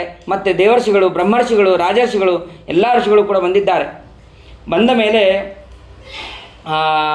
ಎಲ್ಲ ಋಷಿಗಳಿಗೆ ನಮಸ್ಕಾರವನ್ನು ಮಾಡ್ತಾನೆ. ನಮಸ್ಕಾರವನ್ನು ಮಾಡಿ ಪ್ರಾರ್ಥನೆ ಮಾಡ್ತಾನೆ. ನನಗೆ ದ್ವಿಜೋಪಸೃಷ್ಟ ಕುಹಕ ತಕ್ಷಕೋವ ದಶತ್ವಲಂ ಗಾಯತ ವಿಷ್ಣುಗಾತಾಹ. ನಿಮ್ಮೆಲ್ಲರ ದರ್ಶನ ಆಗಿದೆ, ನಿಮ್ಮೆಲ್ಲರ ಸನ್ನಿಧಾನ ಇದೆ. ಈ ಸದ್ಯನೇ ನನಗೆ ತಕ್ಷಕ ಬಂದು ಕಚ್ಚಿದ್ರೂ ನನಗೇನು ಭಯ ಇಲ್ಲ ಅಂತ ನಿಮ್ಮ ಸನ್ನಿಧಾನದಲ್ಲಿ ನಾನು ಮರಣ ಹೊಂತೀನಲ್ಲ, ಇದಕ್ಕಿಂತ ನನಗೆ ಬೇರೆ ಏನೂ ಇಲ್ಲ ಅಂತ ಹೇಳಿ ಅವನು ಹೇಳ್ತಾನೆ. ಅದಾದ ಮೇಲೆ, ಇಷ್ಟೆಲ್ಲ ಆದ ಮೇಲೆ ಶುಕಾಚಾರ್ಯ ಅಲ್ಲಿಗೆ ಪ್ರವೇಶ ಮಾಡ್ತಾರೆ. ಶುಕಾಚಾರ್ಯರು ಅಲ್ಲಿಗೆ ಪ್ರವೇಶ ಮಾಡಬೇಕಾದ್ರೆ ಹೇಗಿದ್ದರು ಅಂತಂದರೆ ದಿಗಂಬರರಾಗಿದ್ದರು. ಮತ್ತು 16 ವರ್ಷದ ತರುಣ ಅವರು ದಿಗಂಬರರಾಗಿದ್ದರು. ನೋಡಬೇಕಾದ್ರೆ ಇವ್ರು ಯಾರೋ ಹೇಗೆ ಹುಚ್ಚರು ಬರ್ತಾ ಇದ್ದಾರೆ ಅಂತನೋ ಹಾಗೆ ಎಲ್ಲರೂ ಕೂಡ ಕಲ್ಲು ಎಸಿಬೇಕು. ಆ ಕಲ್ಲನ್ನು ಎಸೆದಾಗ ಇವ್ರು ಏನೂ ಮಾತಾಡ್ತಾ ಇಲ್ಲ. ನೋಡಪ್ಪ, ಇದು ನಗುವರೋ, ರೋಧಿಸೋರೋ, ನಾಟ್ಯವಾಡುವರೋ ಅಥವಾ ಇನ್ನೊಂದು ಹಾಗೆ ನೋಡೋದಕ್ಕೆ ಹೇಗಿರ್ತಾರೆ ಅಂತ ಅನ್ನೋದಕ್ಕೆ ಗೊತ್ತಾಗೋದಿಲ್ಲ ಜ್ಞಾನಿಗಳು. ಹಾಗೆ ಇವರು ಇದ್ದಾರೆ. ಅಂತಹ ಶುಕಾಚಾರ್ಯರು ಅಲ್ಲಿಗೆ ಬಂದಿದ್ದಾರೆ. ಬಂದ ತಕ್ಷಣ ಎಲ್ಲರೂ ಕೂಡ ಎದ್ದು ಸ್ವಾಗತವನ್ನು ಮಾಡ್ತಾ ಇದ್ದಾರೆ. ಅದನ್ನು ನೋಡಿದಂತಹ ಜನರಿಗೆ ಇವರು ಯಾರೋ ಮಹಾಜ್ಞಾನಿಗಳು ಅಂತ ಅನ್ನೋದು ಗೊತ್ತಾದ ತಕ್ಷಣ ಅವರಿಗೆ ಯೋಗ್ಯವಾದಂತಹ ಅರ್ಘ್ಯಪಾದ್ಯಾದಿಗಳನ್ನು ಕೊಟ್ಟು ಅವರಿಗೆ ಸ್ವಾಗತವನ್ನು ಮಾಡಿ ಶ್ರೇಷ್ಠವಾದಂತಹ ಆಸನದಲ್ಲಿ ಕೂಡಿಸಿದ ಮೇಲೆ ಪರೀಕ್ಷಿತ ರಾಜ ಅಲ್ಲಿ ಪ್ರಶ್ನೆಯನ್ನು ಮಾಡ್ತಾನೆ ಶುಕಾಚಾರ್ಯರಿಗೆ. ನನ್ನ ಮರಣದ ಸಮೀಪ ಬಂದಿದೆ, ಇನ್ನು 7 ದಿನಕ್ಕೆ ನಾನು ತಕ್ಷಕನಿಂದ ಮರಣವನ್ನು ಹೊಂತೀನಿ. ಇಂತಹ ಸಂದರ್ಭದಲ್ಲಿ ನಾನು ಏನು ಮಾಡಬೇಕು? ಯತ್ ಶ್ರೋತವ್ಯಂ ಅಥೋ ಜಪ್ಯಂ ಯತ್ ಕರ್ತವ್ಯಂ ನೃಭಿಃ ಸದಾ ಸ್ಮರ್ತವ್ಯಂ ಭಜನೀಯಂ ವಾ ಬ್ರೂಹಿ ಯದ್ವಾ ವಿಪರ್ಯಯಂ. ಯಾವುದನ್ನು ಕೇಳಬೇಕು, ಯಾವುದನ್ನು ಜಪ ಮಾಡಬೇಕು, ಯಾವುದನ್ನು ಅವಶ್ಯವಾಗಿ ಮಾಡಲೇಬೇಕು, ಅದು ನಾನು ರಾಜನಿಂದ ಏನು ಮಾಡಬೇಕು ಅದನ್ನು ನನಗೆ ಹೇಳ್ರಿ. ಮತ್ತು ಏನನ್ನು ಸ್ಮರಣೆ ಮಾಡಬೇಕು, ಯಾರನ್ನು ಭಜನೆ ಮಾಡಬೇಕು, ಆಮೇಲೆ ಅಥವಾ ಈ ಸಮಯದಲ್ಲಿ ಯಾವುದನ್ನು ಮಾಡಬಾರದು ಅದನ್ನು ಕೂಡ ನನಗೆ ಹೇಳ್ರಿ ಅಂತ ಆ ಪರೀಕ್ಷಿತ ರಾಜ ಪ್ರಶ್ನೆ ಮಾಡ್ತಾನೆ. ಅದಕ್ಕೆ ಉತ್ತರ ರೂಪವಾಗಿ ಹೊರಟಿದ್ದೇ ಸಮಗ್ರವಾದಂತಹ ಭಾಗವತ. ಆ ಭಾಗವತವನ್ನು ಶುಕಾಚಾರ್ಯ ವಿಸ್ತಾರವಾಗಿ ಹೇಳ್ತಾರೆ. ಈ ಸಂದರ್ಭದಲ್ಲಿ ಭಗವಂತ ಅಶ್ವಮೇಧ ಯಾಗವನ್ನು ಮಾಡಿಸ್ತಾನೆ. ಅಶ್ವಮೇಧ ಯಾಗವನ್ನು ಮಾಡಿಸಿದಾಗ ಅಲ್ಲೊಂದು ತತ್ವವನ್ನು ತಿಳಿಬೇಕು. ಪಾಂಡವರಿಂದ ಉತ್ತಮ ಕಲ್ಪದಿಂದ ಅಶ್ವಮೇಧ ಯಾಗವನ್ನು ಮಾಡಿಸ್ದ ಹಾಗೆ ನಮ್ಮಿಂದಲೂ ಕೂಡ ಯಾಗ ಮಾಡಿಸ್ಲಿ. ಇಲ್ಲಿ ಅಶ್ವಗಳು ಯಾವುದು ಅಂತಂದರೆ ನಮ್ಮ ಇಂದ್ರಿಯಗಳು. ನಮ್ಮ ಇಂದ್ರಿಯಗಳಿಂದ ಇಂದ್ರಿಯಗಳೇ ಏನಾಗಿದೆ ಅಶ್ವಗಳು. ಅವುಗಳ ಮೇಧಸ್ಸು ನಮ್ಮ ಅನೇಕ ವಿಧವಾದಂತಹ ದುಶ್ಚಟಗಳಿರುತ್ತೆ. ಆ ದುಶ್ಚಟಗಳೇ ಅವುಗಳ ಮೇಧಸ್ಸು.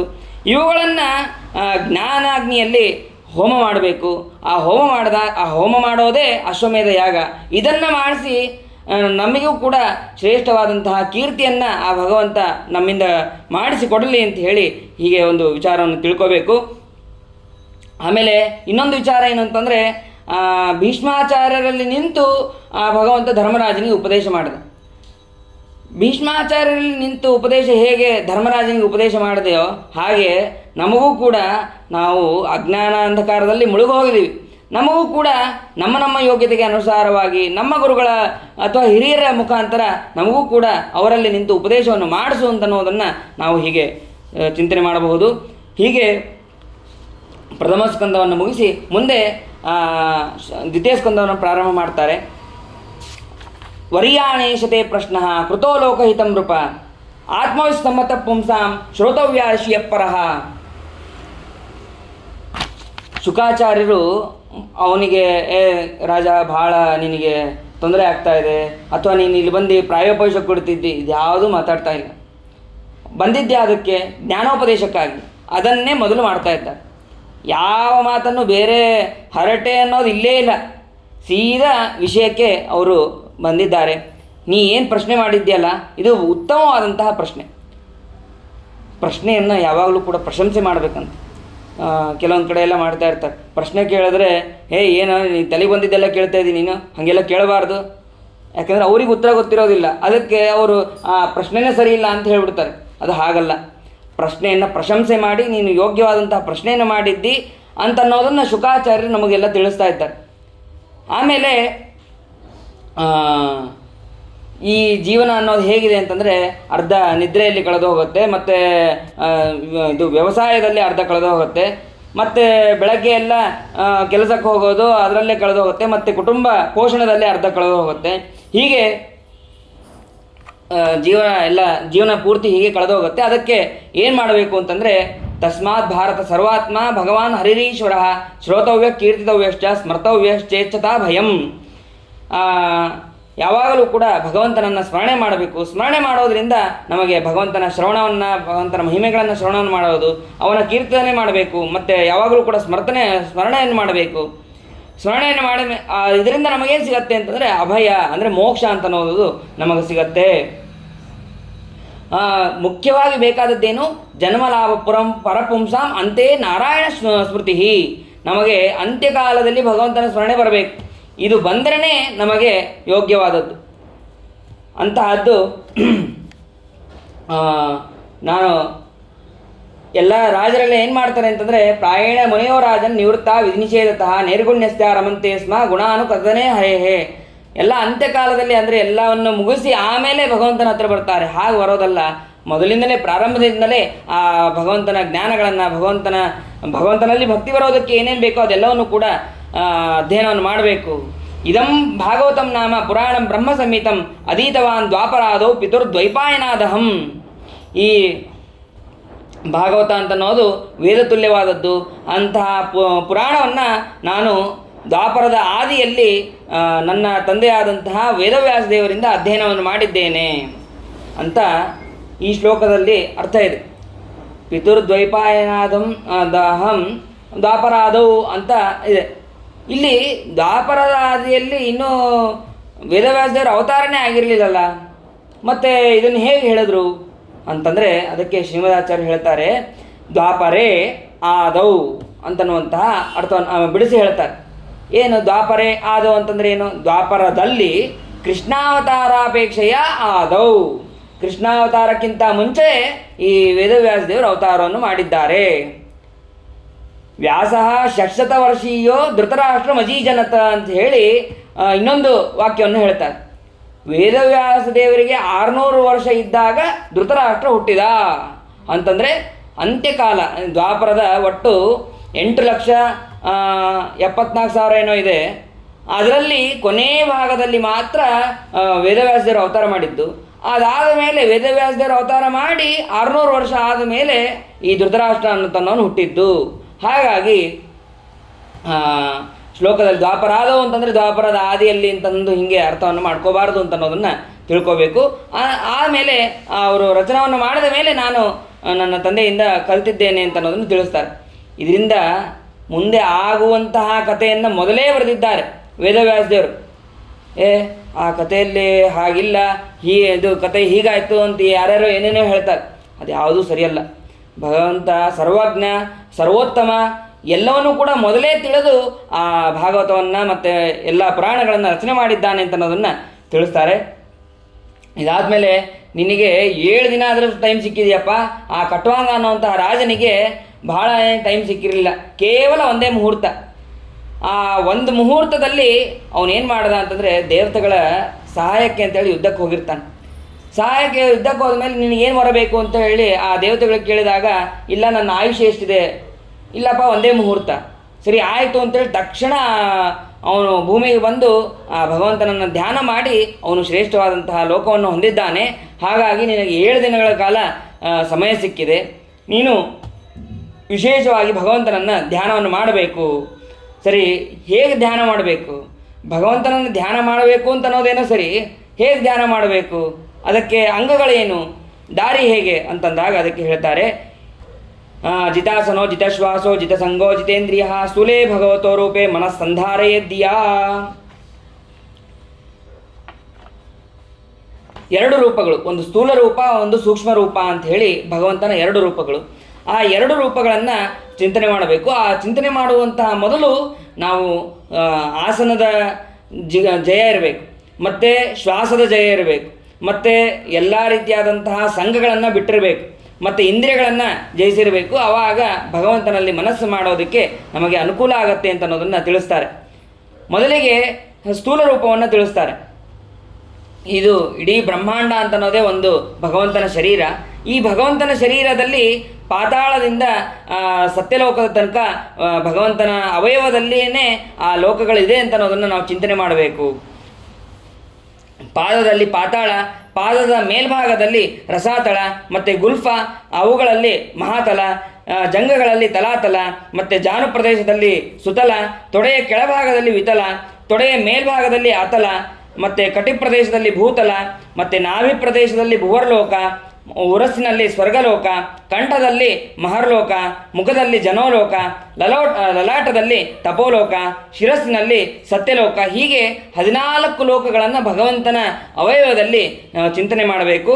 ಅದಾದ ಮೇಲೆ ಆ ಭಗವಂತನ ಈ ಏನು ಲೋಕಗಳಿದೆಯಲ್ಲ, ಈ ಎಲ್ಲ ಲೋಕಗಳು ಪಾದತಲ, ಆ ಪಾದತಲವನ್ನೇ ಆಶ್ರಯಿಸಿದೆ, ಅದರಿಂದನೇ ಹುಟ್ಟಿದ್ದು ಅಷ್ಟೇ ಅಲ್ಲ, ಅಲ್ಲೇ ಯಾವಾಗಲೂ ಕೂಡ ಆ ಪಾದವನ್ನೇ ಆಶ್ರಯಿಸಿದೆ ಅಂತ ಅನ್ನೋದನ್ನು ನಾವು ತಿಳಿಬೇಕು.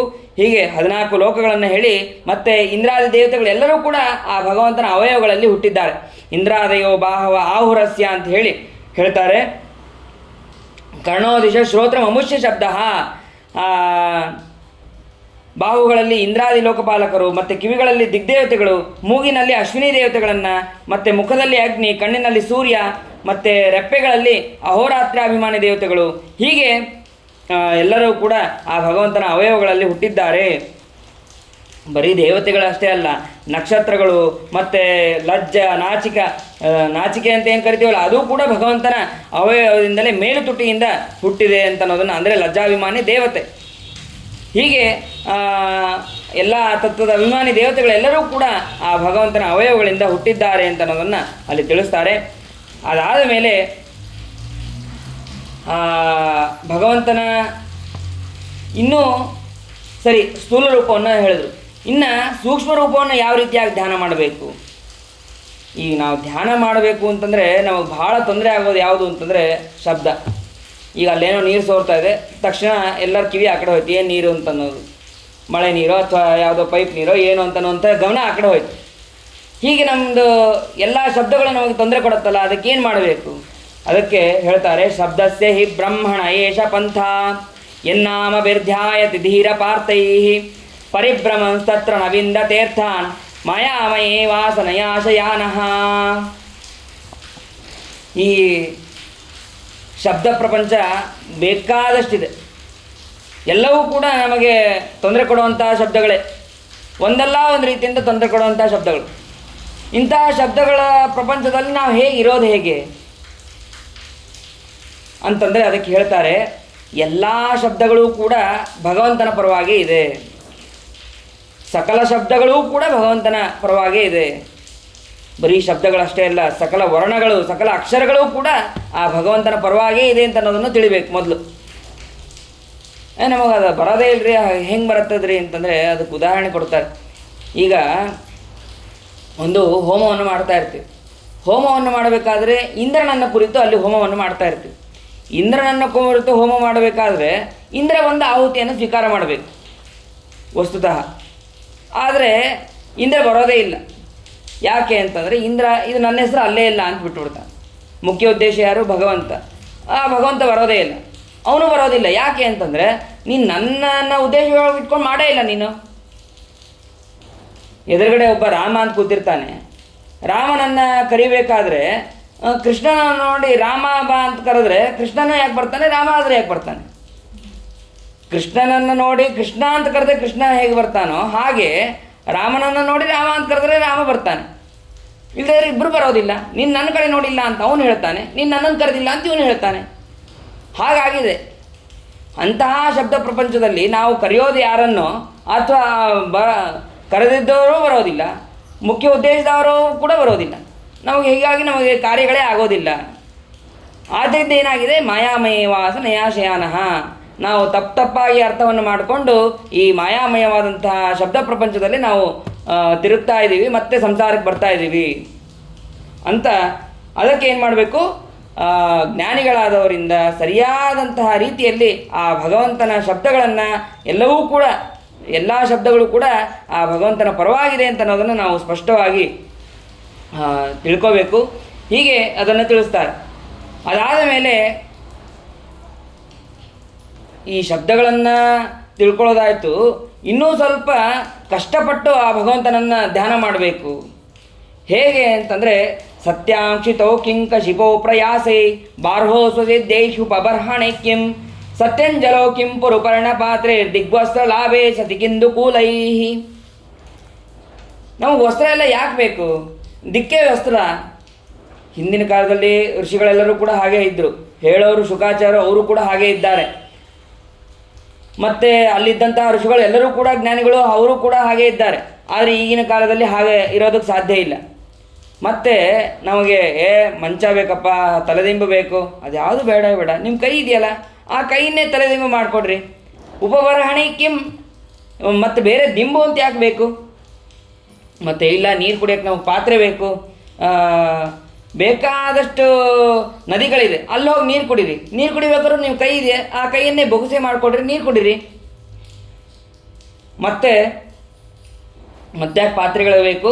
ಹೀಗೆ ಅದನ್ನು ಹೇಳ್ತಾರೆ. ಸರಿ, ಇದು ಸ್ವಲ್ಪ ಕಷ್ಟ ಆಯಿತು. ಇದಕ್ಕಿಂತ ಸ್ವಲ್ಪ ಅನುಕೂಲವಾದದ್ದು ಏನಾರು ಇದೆಯಾ ಅಂತಂದರೆ ಅದಕ್ಕೂ ಹೇಳ್ತಾರೆ. ಚೀರಾಣಿ ಕಿಂ ಪತಿ ನ ಸಂತಿ ದಿಶಂತಿ ಭಿಕ್ಷಾಂ ನೋವಾ ಅಂಗ್ರಿಪಾ ಪರಿಭೂತ ಸರಿತೋಪ್ಯ ಶುಷ್ಯನ್ ವೃದ್ಧ ಗುಹಾ ಕಿಮವಧೂತ ಸುಹೃನ್ನ ಕೃಷ್ಣ ಅಕಸ್ಮಾತ್ ಭಜಂತಿ ಕವಯೋಧನ ದುರ್ಮದಾಂಧಾನ್. ಹಿಂದಿನ ಕಾಲದಲ್ಲಿ ಈ ಉಟ್ಟ ವಸ್ತ್ರಗಳದೇನಾದ್ರು ಸ್ವಲ್ಪ ಹಳೇದಾಯಿತು ಅಂದ ತಕ್ಷಣ ಒಂದು ಕಟ್ಟೆ ಮೇಲೆ ಇಡ್ತಾಯಿದ್ರು. ಅದನ್ನು ಭಿಕ್ಷುಕರು ಅದನ್ನು ಬಂದು ಆ ವಸ್ತ್ರವನ್ನು ತೊಗೊಂಡು ಹೋಗಿ ಅದನ್ನು ಅವರು ಬಳಸ್ತಾಯಿದ್ರು. ಹೀಗೆ ಆ ಹಳೇದಾದಂತಹ ವಸ್ತ್ರಗಳನ್ನು ಅವ್ರು ಇಡ್ತಾಯಿದ್ರು, ಅದನ್ನು ತೊಗೊಂಡು ಬಳಸ್ರಿ. ಮತ್ತು ಭಿಕ್ಷೆ ಬೇಡಿಕೊಂಡು ಜೀವನವನ್ನು ನಡೆಸ್ರಿ. ಬೇಕಾದಷ್ಟು ಗುಹೆಗಳಿದೆ, ಆ ಗುಹೆಗಳಲ್ಲಿ ವಾಸ ಮಾಡಿರಿ. ಮನೆಯೇ ಬೇಕು ಅಂತ ಯಾಕಿದೆ?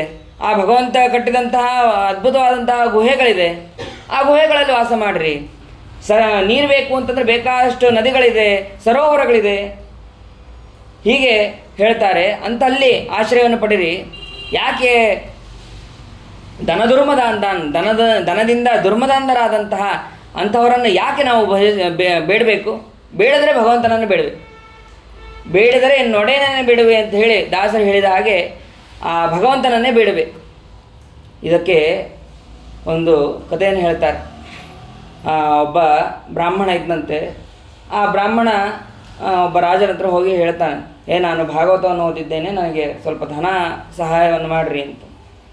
ಸರಿ ಆಯಿತು ಅಂತ ಹೇಳಿ, ಇಲ್ಲ ನೀನು ಇನ್ನೂ ಚೆನ್ನಾಗಿ ಅಧ್ಯಯನ ಮಾಡ್ಕೊಂಬ ಅಂಥೇಳಿ ಆ ರಾಜ ಹೇಳಿ ಕಳಿಸ್ತಾನಂತೆ. ಹೇಳಿ ಕಳಿಸಿದಾಗ ಆ ಬ್ರಾಹ್ಮಣ, ಸರಿ ರಾಜ ನನಗಿಂತ ಭಾರಿ ಓದಿರಬೇಕು, ಹಾಗಾದರೆ ಪ್ರತಿಯೊಂದು ಶ್ಲೋಕವನ್ನು ಓದ್ಕೊಂಡು ಹೋಗೋಣ, ಪ್ರತಿ ಟಿಪ್ಪಣಿಯನ್ನು ಕೂಡ ನೋಡ್ಕೊಂಡು ಹೋಗೋಣ ಅಂಥೇಳಿ, ವ್ಯಾಖ್ಯಾನ ಎಲ್ಲವನ್ನು ಕೂಡ ನೋಡ್ಕೊಂಡು ಹೋಗೋಣ ಅಂಥೇಳಿ ಹೋಗ್ತಾನೆ. ಹೀಗೆ 2 ಸತಿ ಆಗುತ್ತೆ. 3ನೇ ಸತಿ ಹೋಗಬೇಕಾದ್ರೆ ಅವ್ನು ಬರೋದೇ ಇಲ್ಲಂತ. ಯಾಕೆ ಬರಲಿಲ್ಲ ನೋಡ್ಕೊಂಬರೋಣ ಅಂಥೇಳಿ ರಾಜನೇ ಅವ್ರ ಮನೆ ಹತ್ರ ಬಂದಂತೆ. ಆವಾಗ ಅವನಿಗೆ ಈ ಶ್ಲೋಕ ನನಗೆ ಇಷ್ಟು ದಿವಸ ಕಾಣಿಸಿರಲಿಲ್ಲ, ಈಗ ಈ ಶ್ಲೋಕ ಕಾಣಿಸ್ತು. ಧನದುರ್ಮದಾಂಧಾನ್ ಕಸ್ಮಾತ್ ಭಜಂತಿ ಕವಯೋ ಧನದುರ್ಮದಾಂಧಾನ್. ಭಗವಂತನನ್ನು ಬೇಡಬೇಕಾದ್ರೆ ನಿನ್ನಂತಹ ಧನದುರ್ಮದಾಂಧರಾದಂತಹ ನಿನ್ನನ್ನು ನಾನೇ ಯಾಕೆ ಬೇಡಬೇಕು ಅಂತ ಹೇಳಿ ಅವನು ಹೇಳ್ತಾನೆ. ಅಂದರೆ ಭಾಗವತ ಅಷ್ಟು ಶ್ರೇಷ್ಠವಾದದ್ದು ಅಂತ ಅನ್ನೋದನ್ನು ಅಲ್ಲಿ ತಿಳಿಸ್ತಾರೆ. ಅದಾದಮೇಲೆ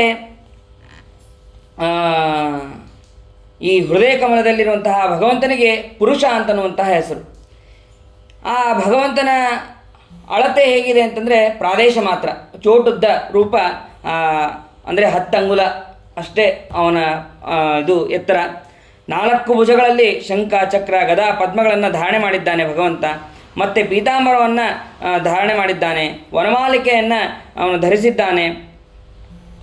ಆಮೇಲೆ ಕಂಠದಲ್ಲಿ ಕೌಸ್ತುಭರತ್ನ, ವಕ್ಷಸ್ಥಳದಲ್ಲಿ ಆ ಶ್ರೀವತ್ಸ ಚಿಹ್ನೆ, ಕಾಲಿನಲ್ಲಿ ಗೆಜ್ಜೆ, ಸೊಂಟದಲ್ಲಿ ಡಾಬು, ಕಂಠದಲ್ಲಿ ಮುತ್ತಿನ ಸರ. ಹೀಗೆ ಭಗವಂತನ ಅವಯವಗಳನ್ನು ಚಿಂತನೆ ಮಾಡ್ತಾ ಹೋಗಬೇಕು. ಯಾವಾಗಲೂ ಕೂಡ ಅವನು ನಮ್ಮ ಹೃದಯಾಕಾಶದಲ್ಲೇ ಇದ್ದಾನೆ ಅಂತ ಅನ್ನೋದನ್ನು ಚಿಂತನೆ ಮಾಡಬೇಕು. ಕೇಚಿತ್ ಸ್ವದೇಹ ಅಂತಾರೆ ಹೃದಯಾವಕಾಶ ಅಂತ ಹೇಳಿ, ಪ್ರಾದೇಶ ಮಾತ್ರ ಪುರುಷಂ ವಸಂತಂ.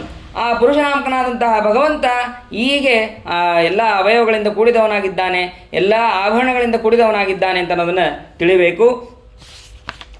ಅವನನ್ನು ಯಾವಾಗಲೂ ಕೂಡ ಧ್ಯಾನವನ್ನು ಮಾಡಬೇಕು.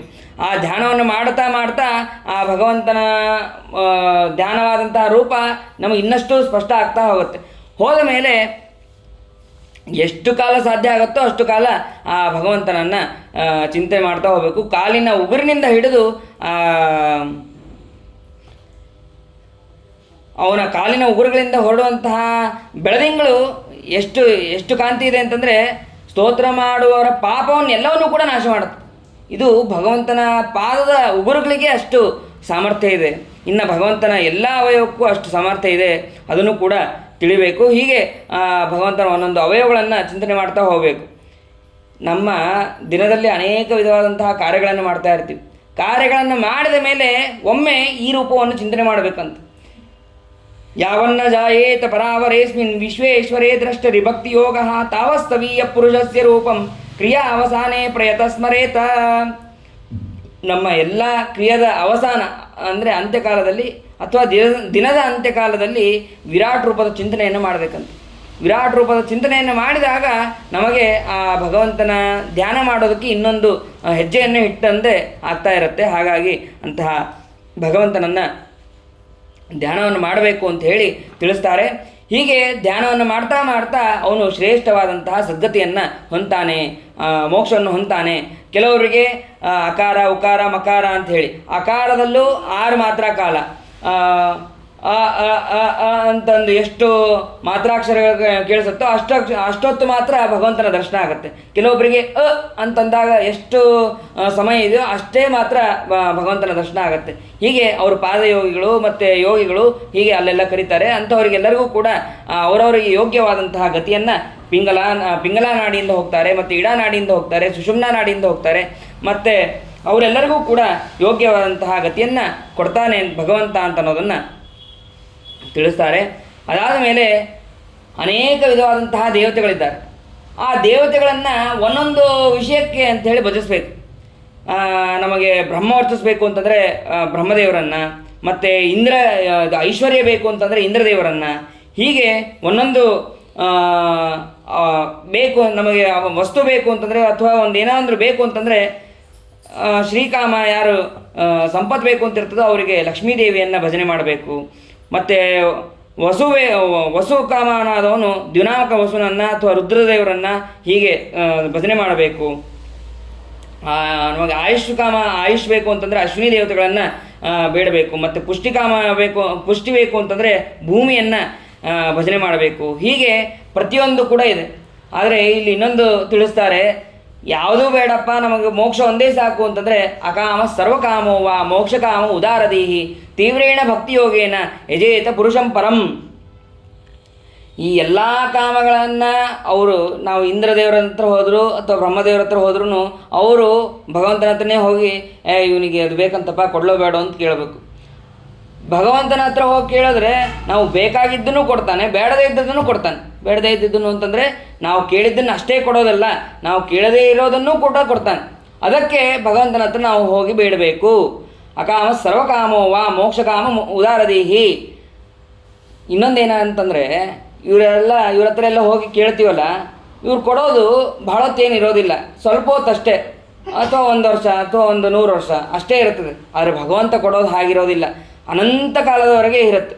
ಅಂತಹದ್ದು ಭಗವಂತನಲ್ಲಿ ನಾವು ಕೇಳಬೇಕಾದದ್ದೇನು ಅಂತಂದರೆ ನಿನ್ನ ಅನುಗ್ರಹ, ನಿನ್ನ ಮೋಕ್ಷ ಮತ್ತು ನಿನ್ನಲ್ಲಿ ಅತ್ಯಂತ ಭಕ್ತಿ, ಇದನ್ನು ಮಾತ್ರ ಕೊಡು ಅಂತೇಳಿ ಆ ಭಗವಂತನಲ್ಲಿ ನಾವು ಪ್ರಾರ್ಥನೆ ಮಾಡಬೇಕು ಅಂತ ಅನ್ನೋದನ್ನು ತಿಳಿಸ್ತಾರೆ.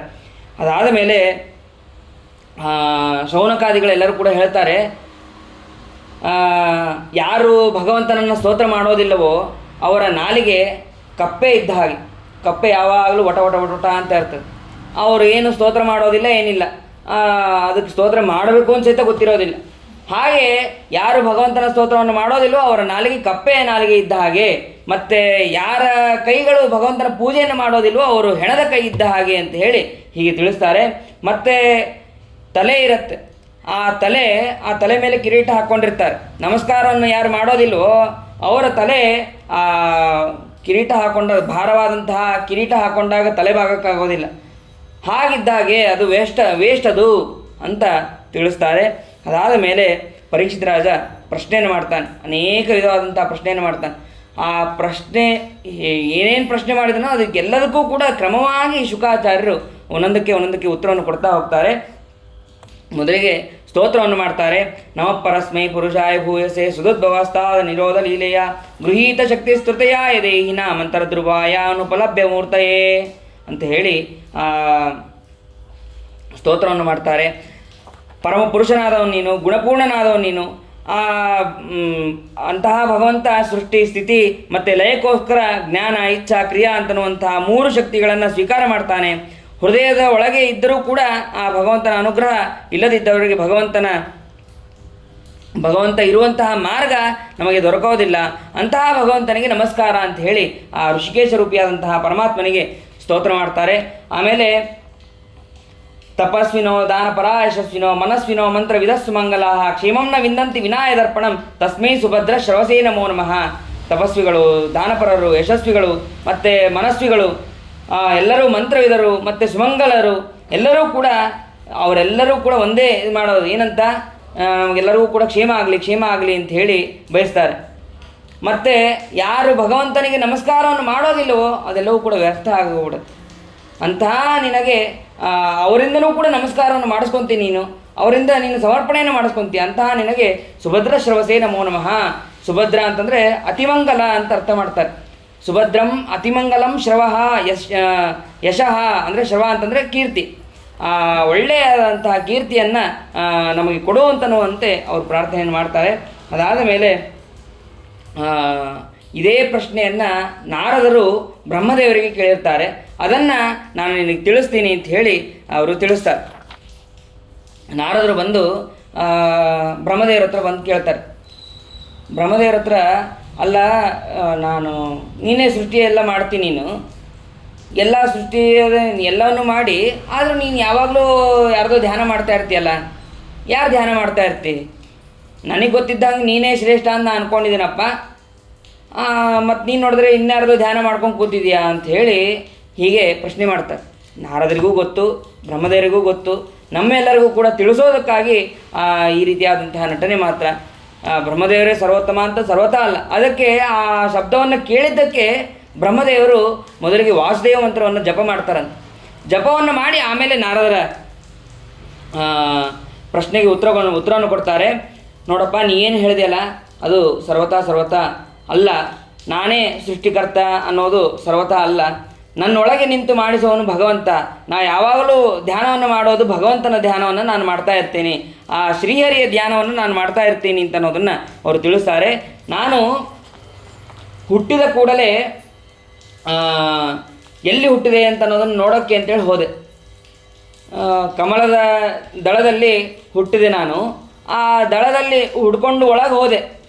ಎಷ್ಟು ದೂರ ಹೋದರೂ ನನಗೆ ಗೊತ್ತಾಗಲಿಲ್ಲ ಯಾರು ನನ್ನನ್ನು ಹುಟ್ಟಿಸಿದವರು ಅಂತಂದು. ನಾನು ಎಷ್ಟೋ ವರ್ಷ ಹಾಗೆ ಹೋದಾಗ ಆಮೇಲೆ ನನಗೆ ಗೊತ್ತಾಗಿತ್ತು. ಅಲ್ಲಿಂದ ಒಂದು ಶಬ್ದ ಬಂತು, ತಪ ಅಂತ ಹೇಳಿ ಶಬ್ದ ಬಂತು. ಆ ತಪ ಅನ್ನುವಂತಹ ಶಬ್ದ ಬಂದ ತಕ್ಷಣ ಮತ್ತೆ ನಾನು ತಪಸ್ಸು ಮಾಡೋದಕ್ಕೆ ಪ್ರಾರಂಭ ಮಾಡಿದೆ. ಸ್ಪರ್ಶೇಶು ಷೋಡಶ ಏಕವಿಂಶಂ 16 21. 16 ಅಂತಂದರೆ 21 ಅಂತಂದರೆ ಅಂತಹ ತಪ, ಆ ತಪವನ್ನು ಮಾಡು ಅಂತಂದು ನನಗೆ ಸೂಚನೆ ಆಯಿತು. ತಪಸ್ಸನ್ನು ಮಾಡ್ತಾ ಹೋದೆ. ಆಮೇಲೆ ಆ ಭಗವಂತನ ರೂಪಗಳು ನನಗೆ ಗೊತ್ತಾಯಿತು. ಮತ್ತು ನೀನು ಹೇಳಿದೆಯಲ್ಲ, ನಾನೇ ಸೃಷ್ಟಿ ಮಾಡಿದ್ದೇನೆ ಅಥವಾ ನಿನಗಿಂತ ಮೇಲೆ ಯಾರೂ ಇಲ್ಲೇ ಇಲ್ಲ ಅಂತ ಹೇಳಿದೆಲ್ಲ, ಹಾಗೆ ಸರ್ವತಾ ಇಲ್ಲ. ನನಗಿಂತ ಮೇಲೆ ಇಬ್ಬರಿದ್ದಾರೆ, ಲಕ್ಷ್ಮೀದೇವಿ ಹಾಗೂ ಭಗವಂತ. ಅವರು ಯಾವಾಗಲೂ ಕೂಡ ನನ್ನನ್ನು ನಿಯಮನೆ ಮಾಡ್ತಾ ಇರ್ತಾರೆ. ಮತ್ತು ನಾನು ಯಾವತ್ತೂ ಕೂಡ ಸುಳ್ಳು ಹೇಳೋದಿಲ್ಲ, ಸರ್ವತಾ ಸುಳ್ಳು ಹೇಳೋದಿಲ್ಲ. ನ ಭಾರತೀ ಮೇಂಗ ಮೃಷೋಪಲಕ್ಷತೆ ನಕರ್ಹಿ ಚಿನ್ಮೇ ಮನಸಾ ಮೃಷೋಗತಿ ನಮೇ ಋಷಿಕಾಣಿ ಪತಂತೆ ಸತ್ಪತೆ ಎನ್ಮೇ ಹೃದೋತ್ಕಂಠೆ ವದತಾ ಧೃತೋಹರಿಹಿ. ನನ್ನ ಮಾತು ಯಾವಾಗಲೂ ಕೂಡ ಸತ್ಯವಾದದ್ದನ್ನೇ ಹೇಳುತ್ತೆ. ಯಾಕೆ ಅಂತಂದರೆ ಭಗವಂತನ ಅನುಗ್ರಹ ನನಗಿದೆ. ಮತ್ತು ನನ್ನ ಇಂದ್ರಿಯಗಳು ತಪ್ಪು ದಾರಿಯನ್ನು ಹಿಡಿಯೋದಿಲ್ಲ, ಯಾವಾಗಲೂ ಕೂಡ ಆ ಭಗವಂತನಲ್ಲೇ ಆಸಕ್ತಿ ಆಗಿರುತ್ತೆ. ಅದೆಲ್ಲವನ್ನು ಕೂಡ ನನ್ನ ಹೃದಯದಲ್ಲಿ ಆ ಭಗವಂತ ಇರ್ತಾನೆ ಅಂತ ಅನ್ನೋದನ್ನು ತಿಳಿಸ್ತಾರೆ. ಆಮೇಲೆ ಆ ನಾರದ ಋಷಿಗಳಿಗೆ ಅನೇಕ ವಿಧವಾದಂತಹ ಭಗವಂತನ ಅವತಾರಗಳನ್ನು ಹೇಳ್ತಾರೆ.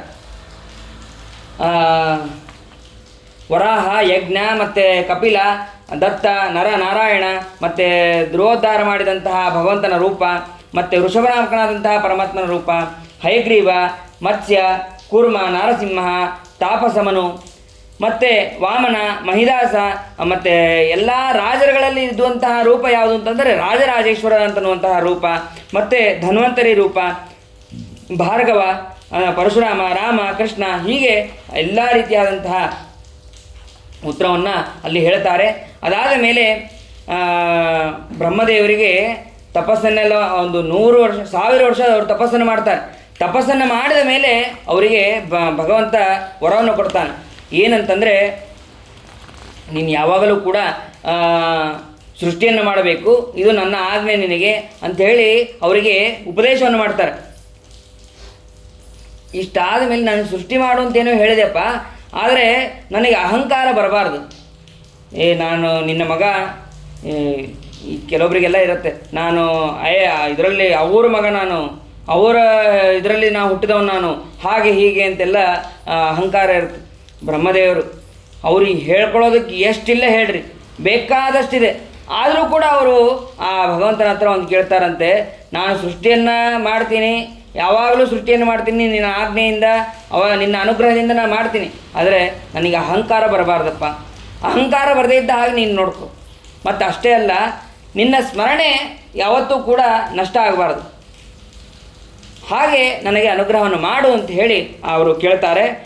ಅವಿಕ್ಲವಸ್ಥೆ ಪರಿಕರ್ಮಣಿ ಸ್ಥಿತೋ ಮಾಮೇ ಸಮುನ್ನದ್ಧ ಮದೋಜಮಾನಿನಃ, ನಿನ್ನ ನಾಮಸ್ಮರಣೆ ಯಾವಾಗಲೂ ಕೂಡ ನನ್ನ ಮುಖದಲ್ಲಿ ಇರಬೇಕು, ಹಾಗೆ ಅನುಗ್ರಹವನ್ನು ಮಾಡು ಅಂತ ಹೇಳಿ ಭಗವಂತನಿಗೆ ಕೇಳ್ತಾರೆ.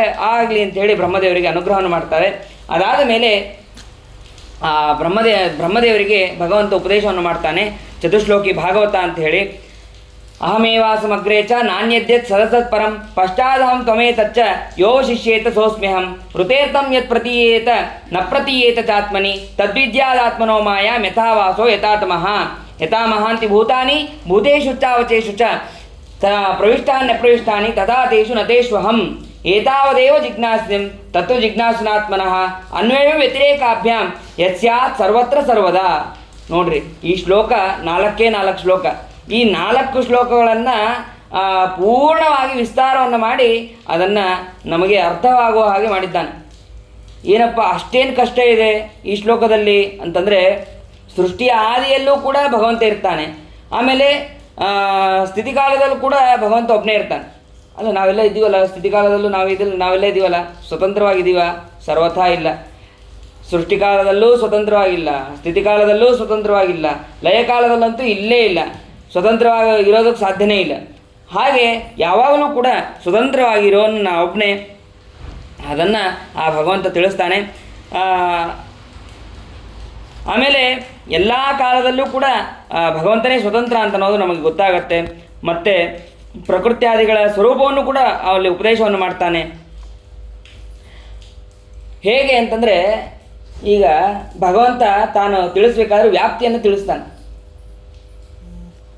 ಇಲ್ಲಿ ಭಗವಂತ ಇದ್ದಾನೆ, ಇಲ್ಲಷ್ಟೇ ಇದ್ದಾನ? ಇಲ್ಲ, ಇಲ್ಲೂ ಇದ್ದಾನೆ, ಅಥವಾ ಇಲ್ಲೂ ಇದ್ದಾನೆ. ಈ ಮೈಕಿನಲ್ಲಿ ಇದ್ದಾನೆ?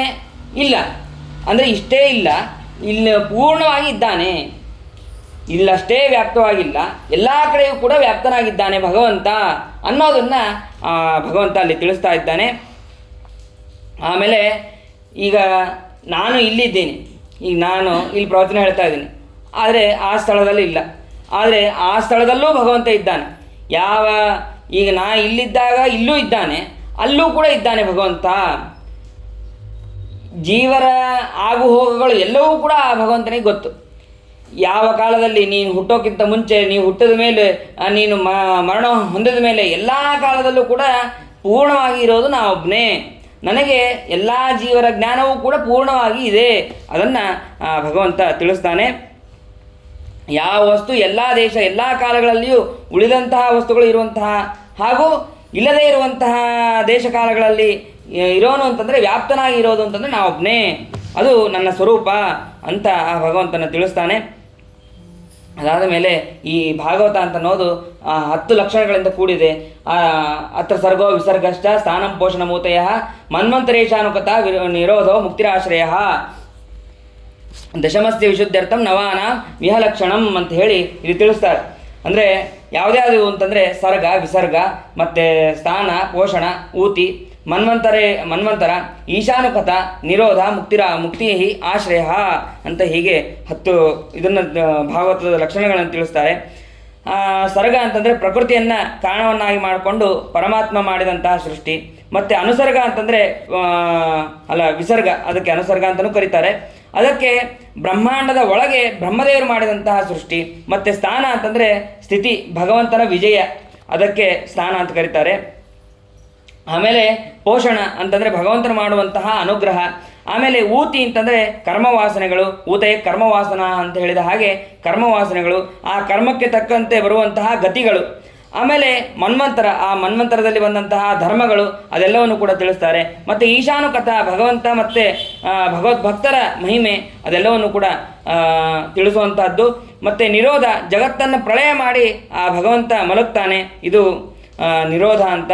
ಮುಕ್ತಿ ಅಂತಂದರೆ ಬೇರೆ ರೂಪಗಳನ್ನು ಬಿಟ್ಟು ನಮ್ಮ ಸ್ವರೂಪದಲ್ಲಿ ಇರುವಂತಹದ್ದು. ಆಶ್ರಯ ಅಂತಂದರೆ ಈ 9ಕ್ಕೂ ಕೂಡ ಕಾರಣನಾದವನು, ಆಶ್ರಯನಾದವನು ಆ ಭಗವಂತ. 10ನೇವನಾದಂತಹ ಭಗವಂತನಿಗೋಸ್ಕರ ಉಳಿದ 9 ವಿಷಯಗಳನ್ನು ಇಲ್ಲಿ ತಿಳಿಸ್ತಾ ಇದ್ದಾರೆ ಅಂತ ನನ್ನನ್ನು ಹೇಳ್ತಾರೆ. ಅದಾದ ಮೇಲೆ, ಇದೆಲ್ಲವನ್ನು ಹೇಳಿದ ಮೇಲೆ ಕೊನೆಗೆ ಶುಕಾಚಾರ್ಯ ಹೇಳ್ತಾರೆ,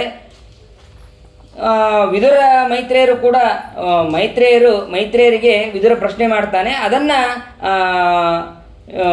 ಸಂಕ್ಷೇಪವಾಗಿ ನಿನಗೆ ಹೇಳ್ತೇನೆ ಅಂತ ಹೇಳ್ತಾರೆ.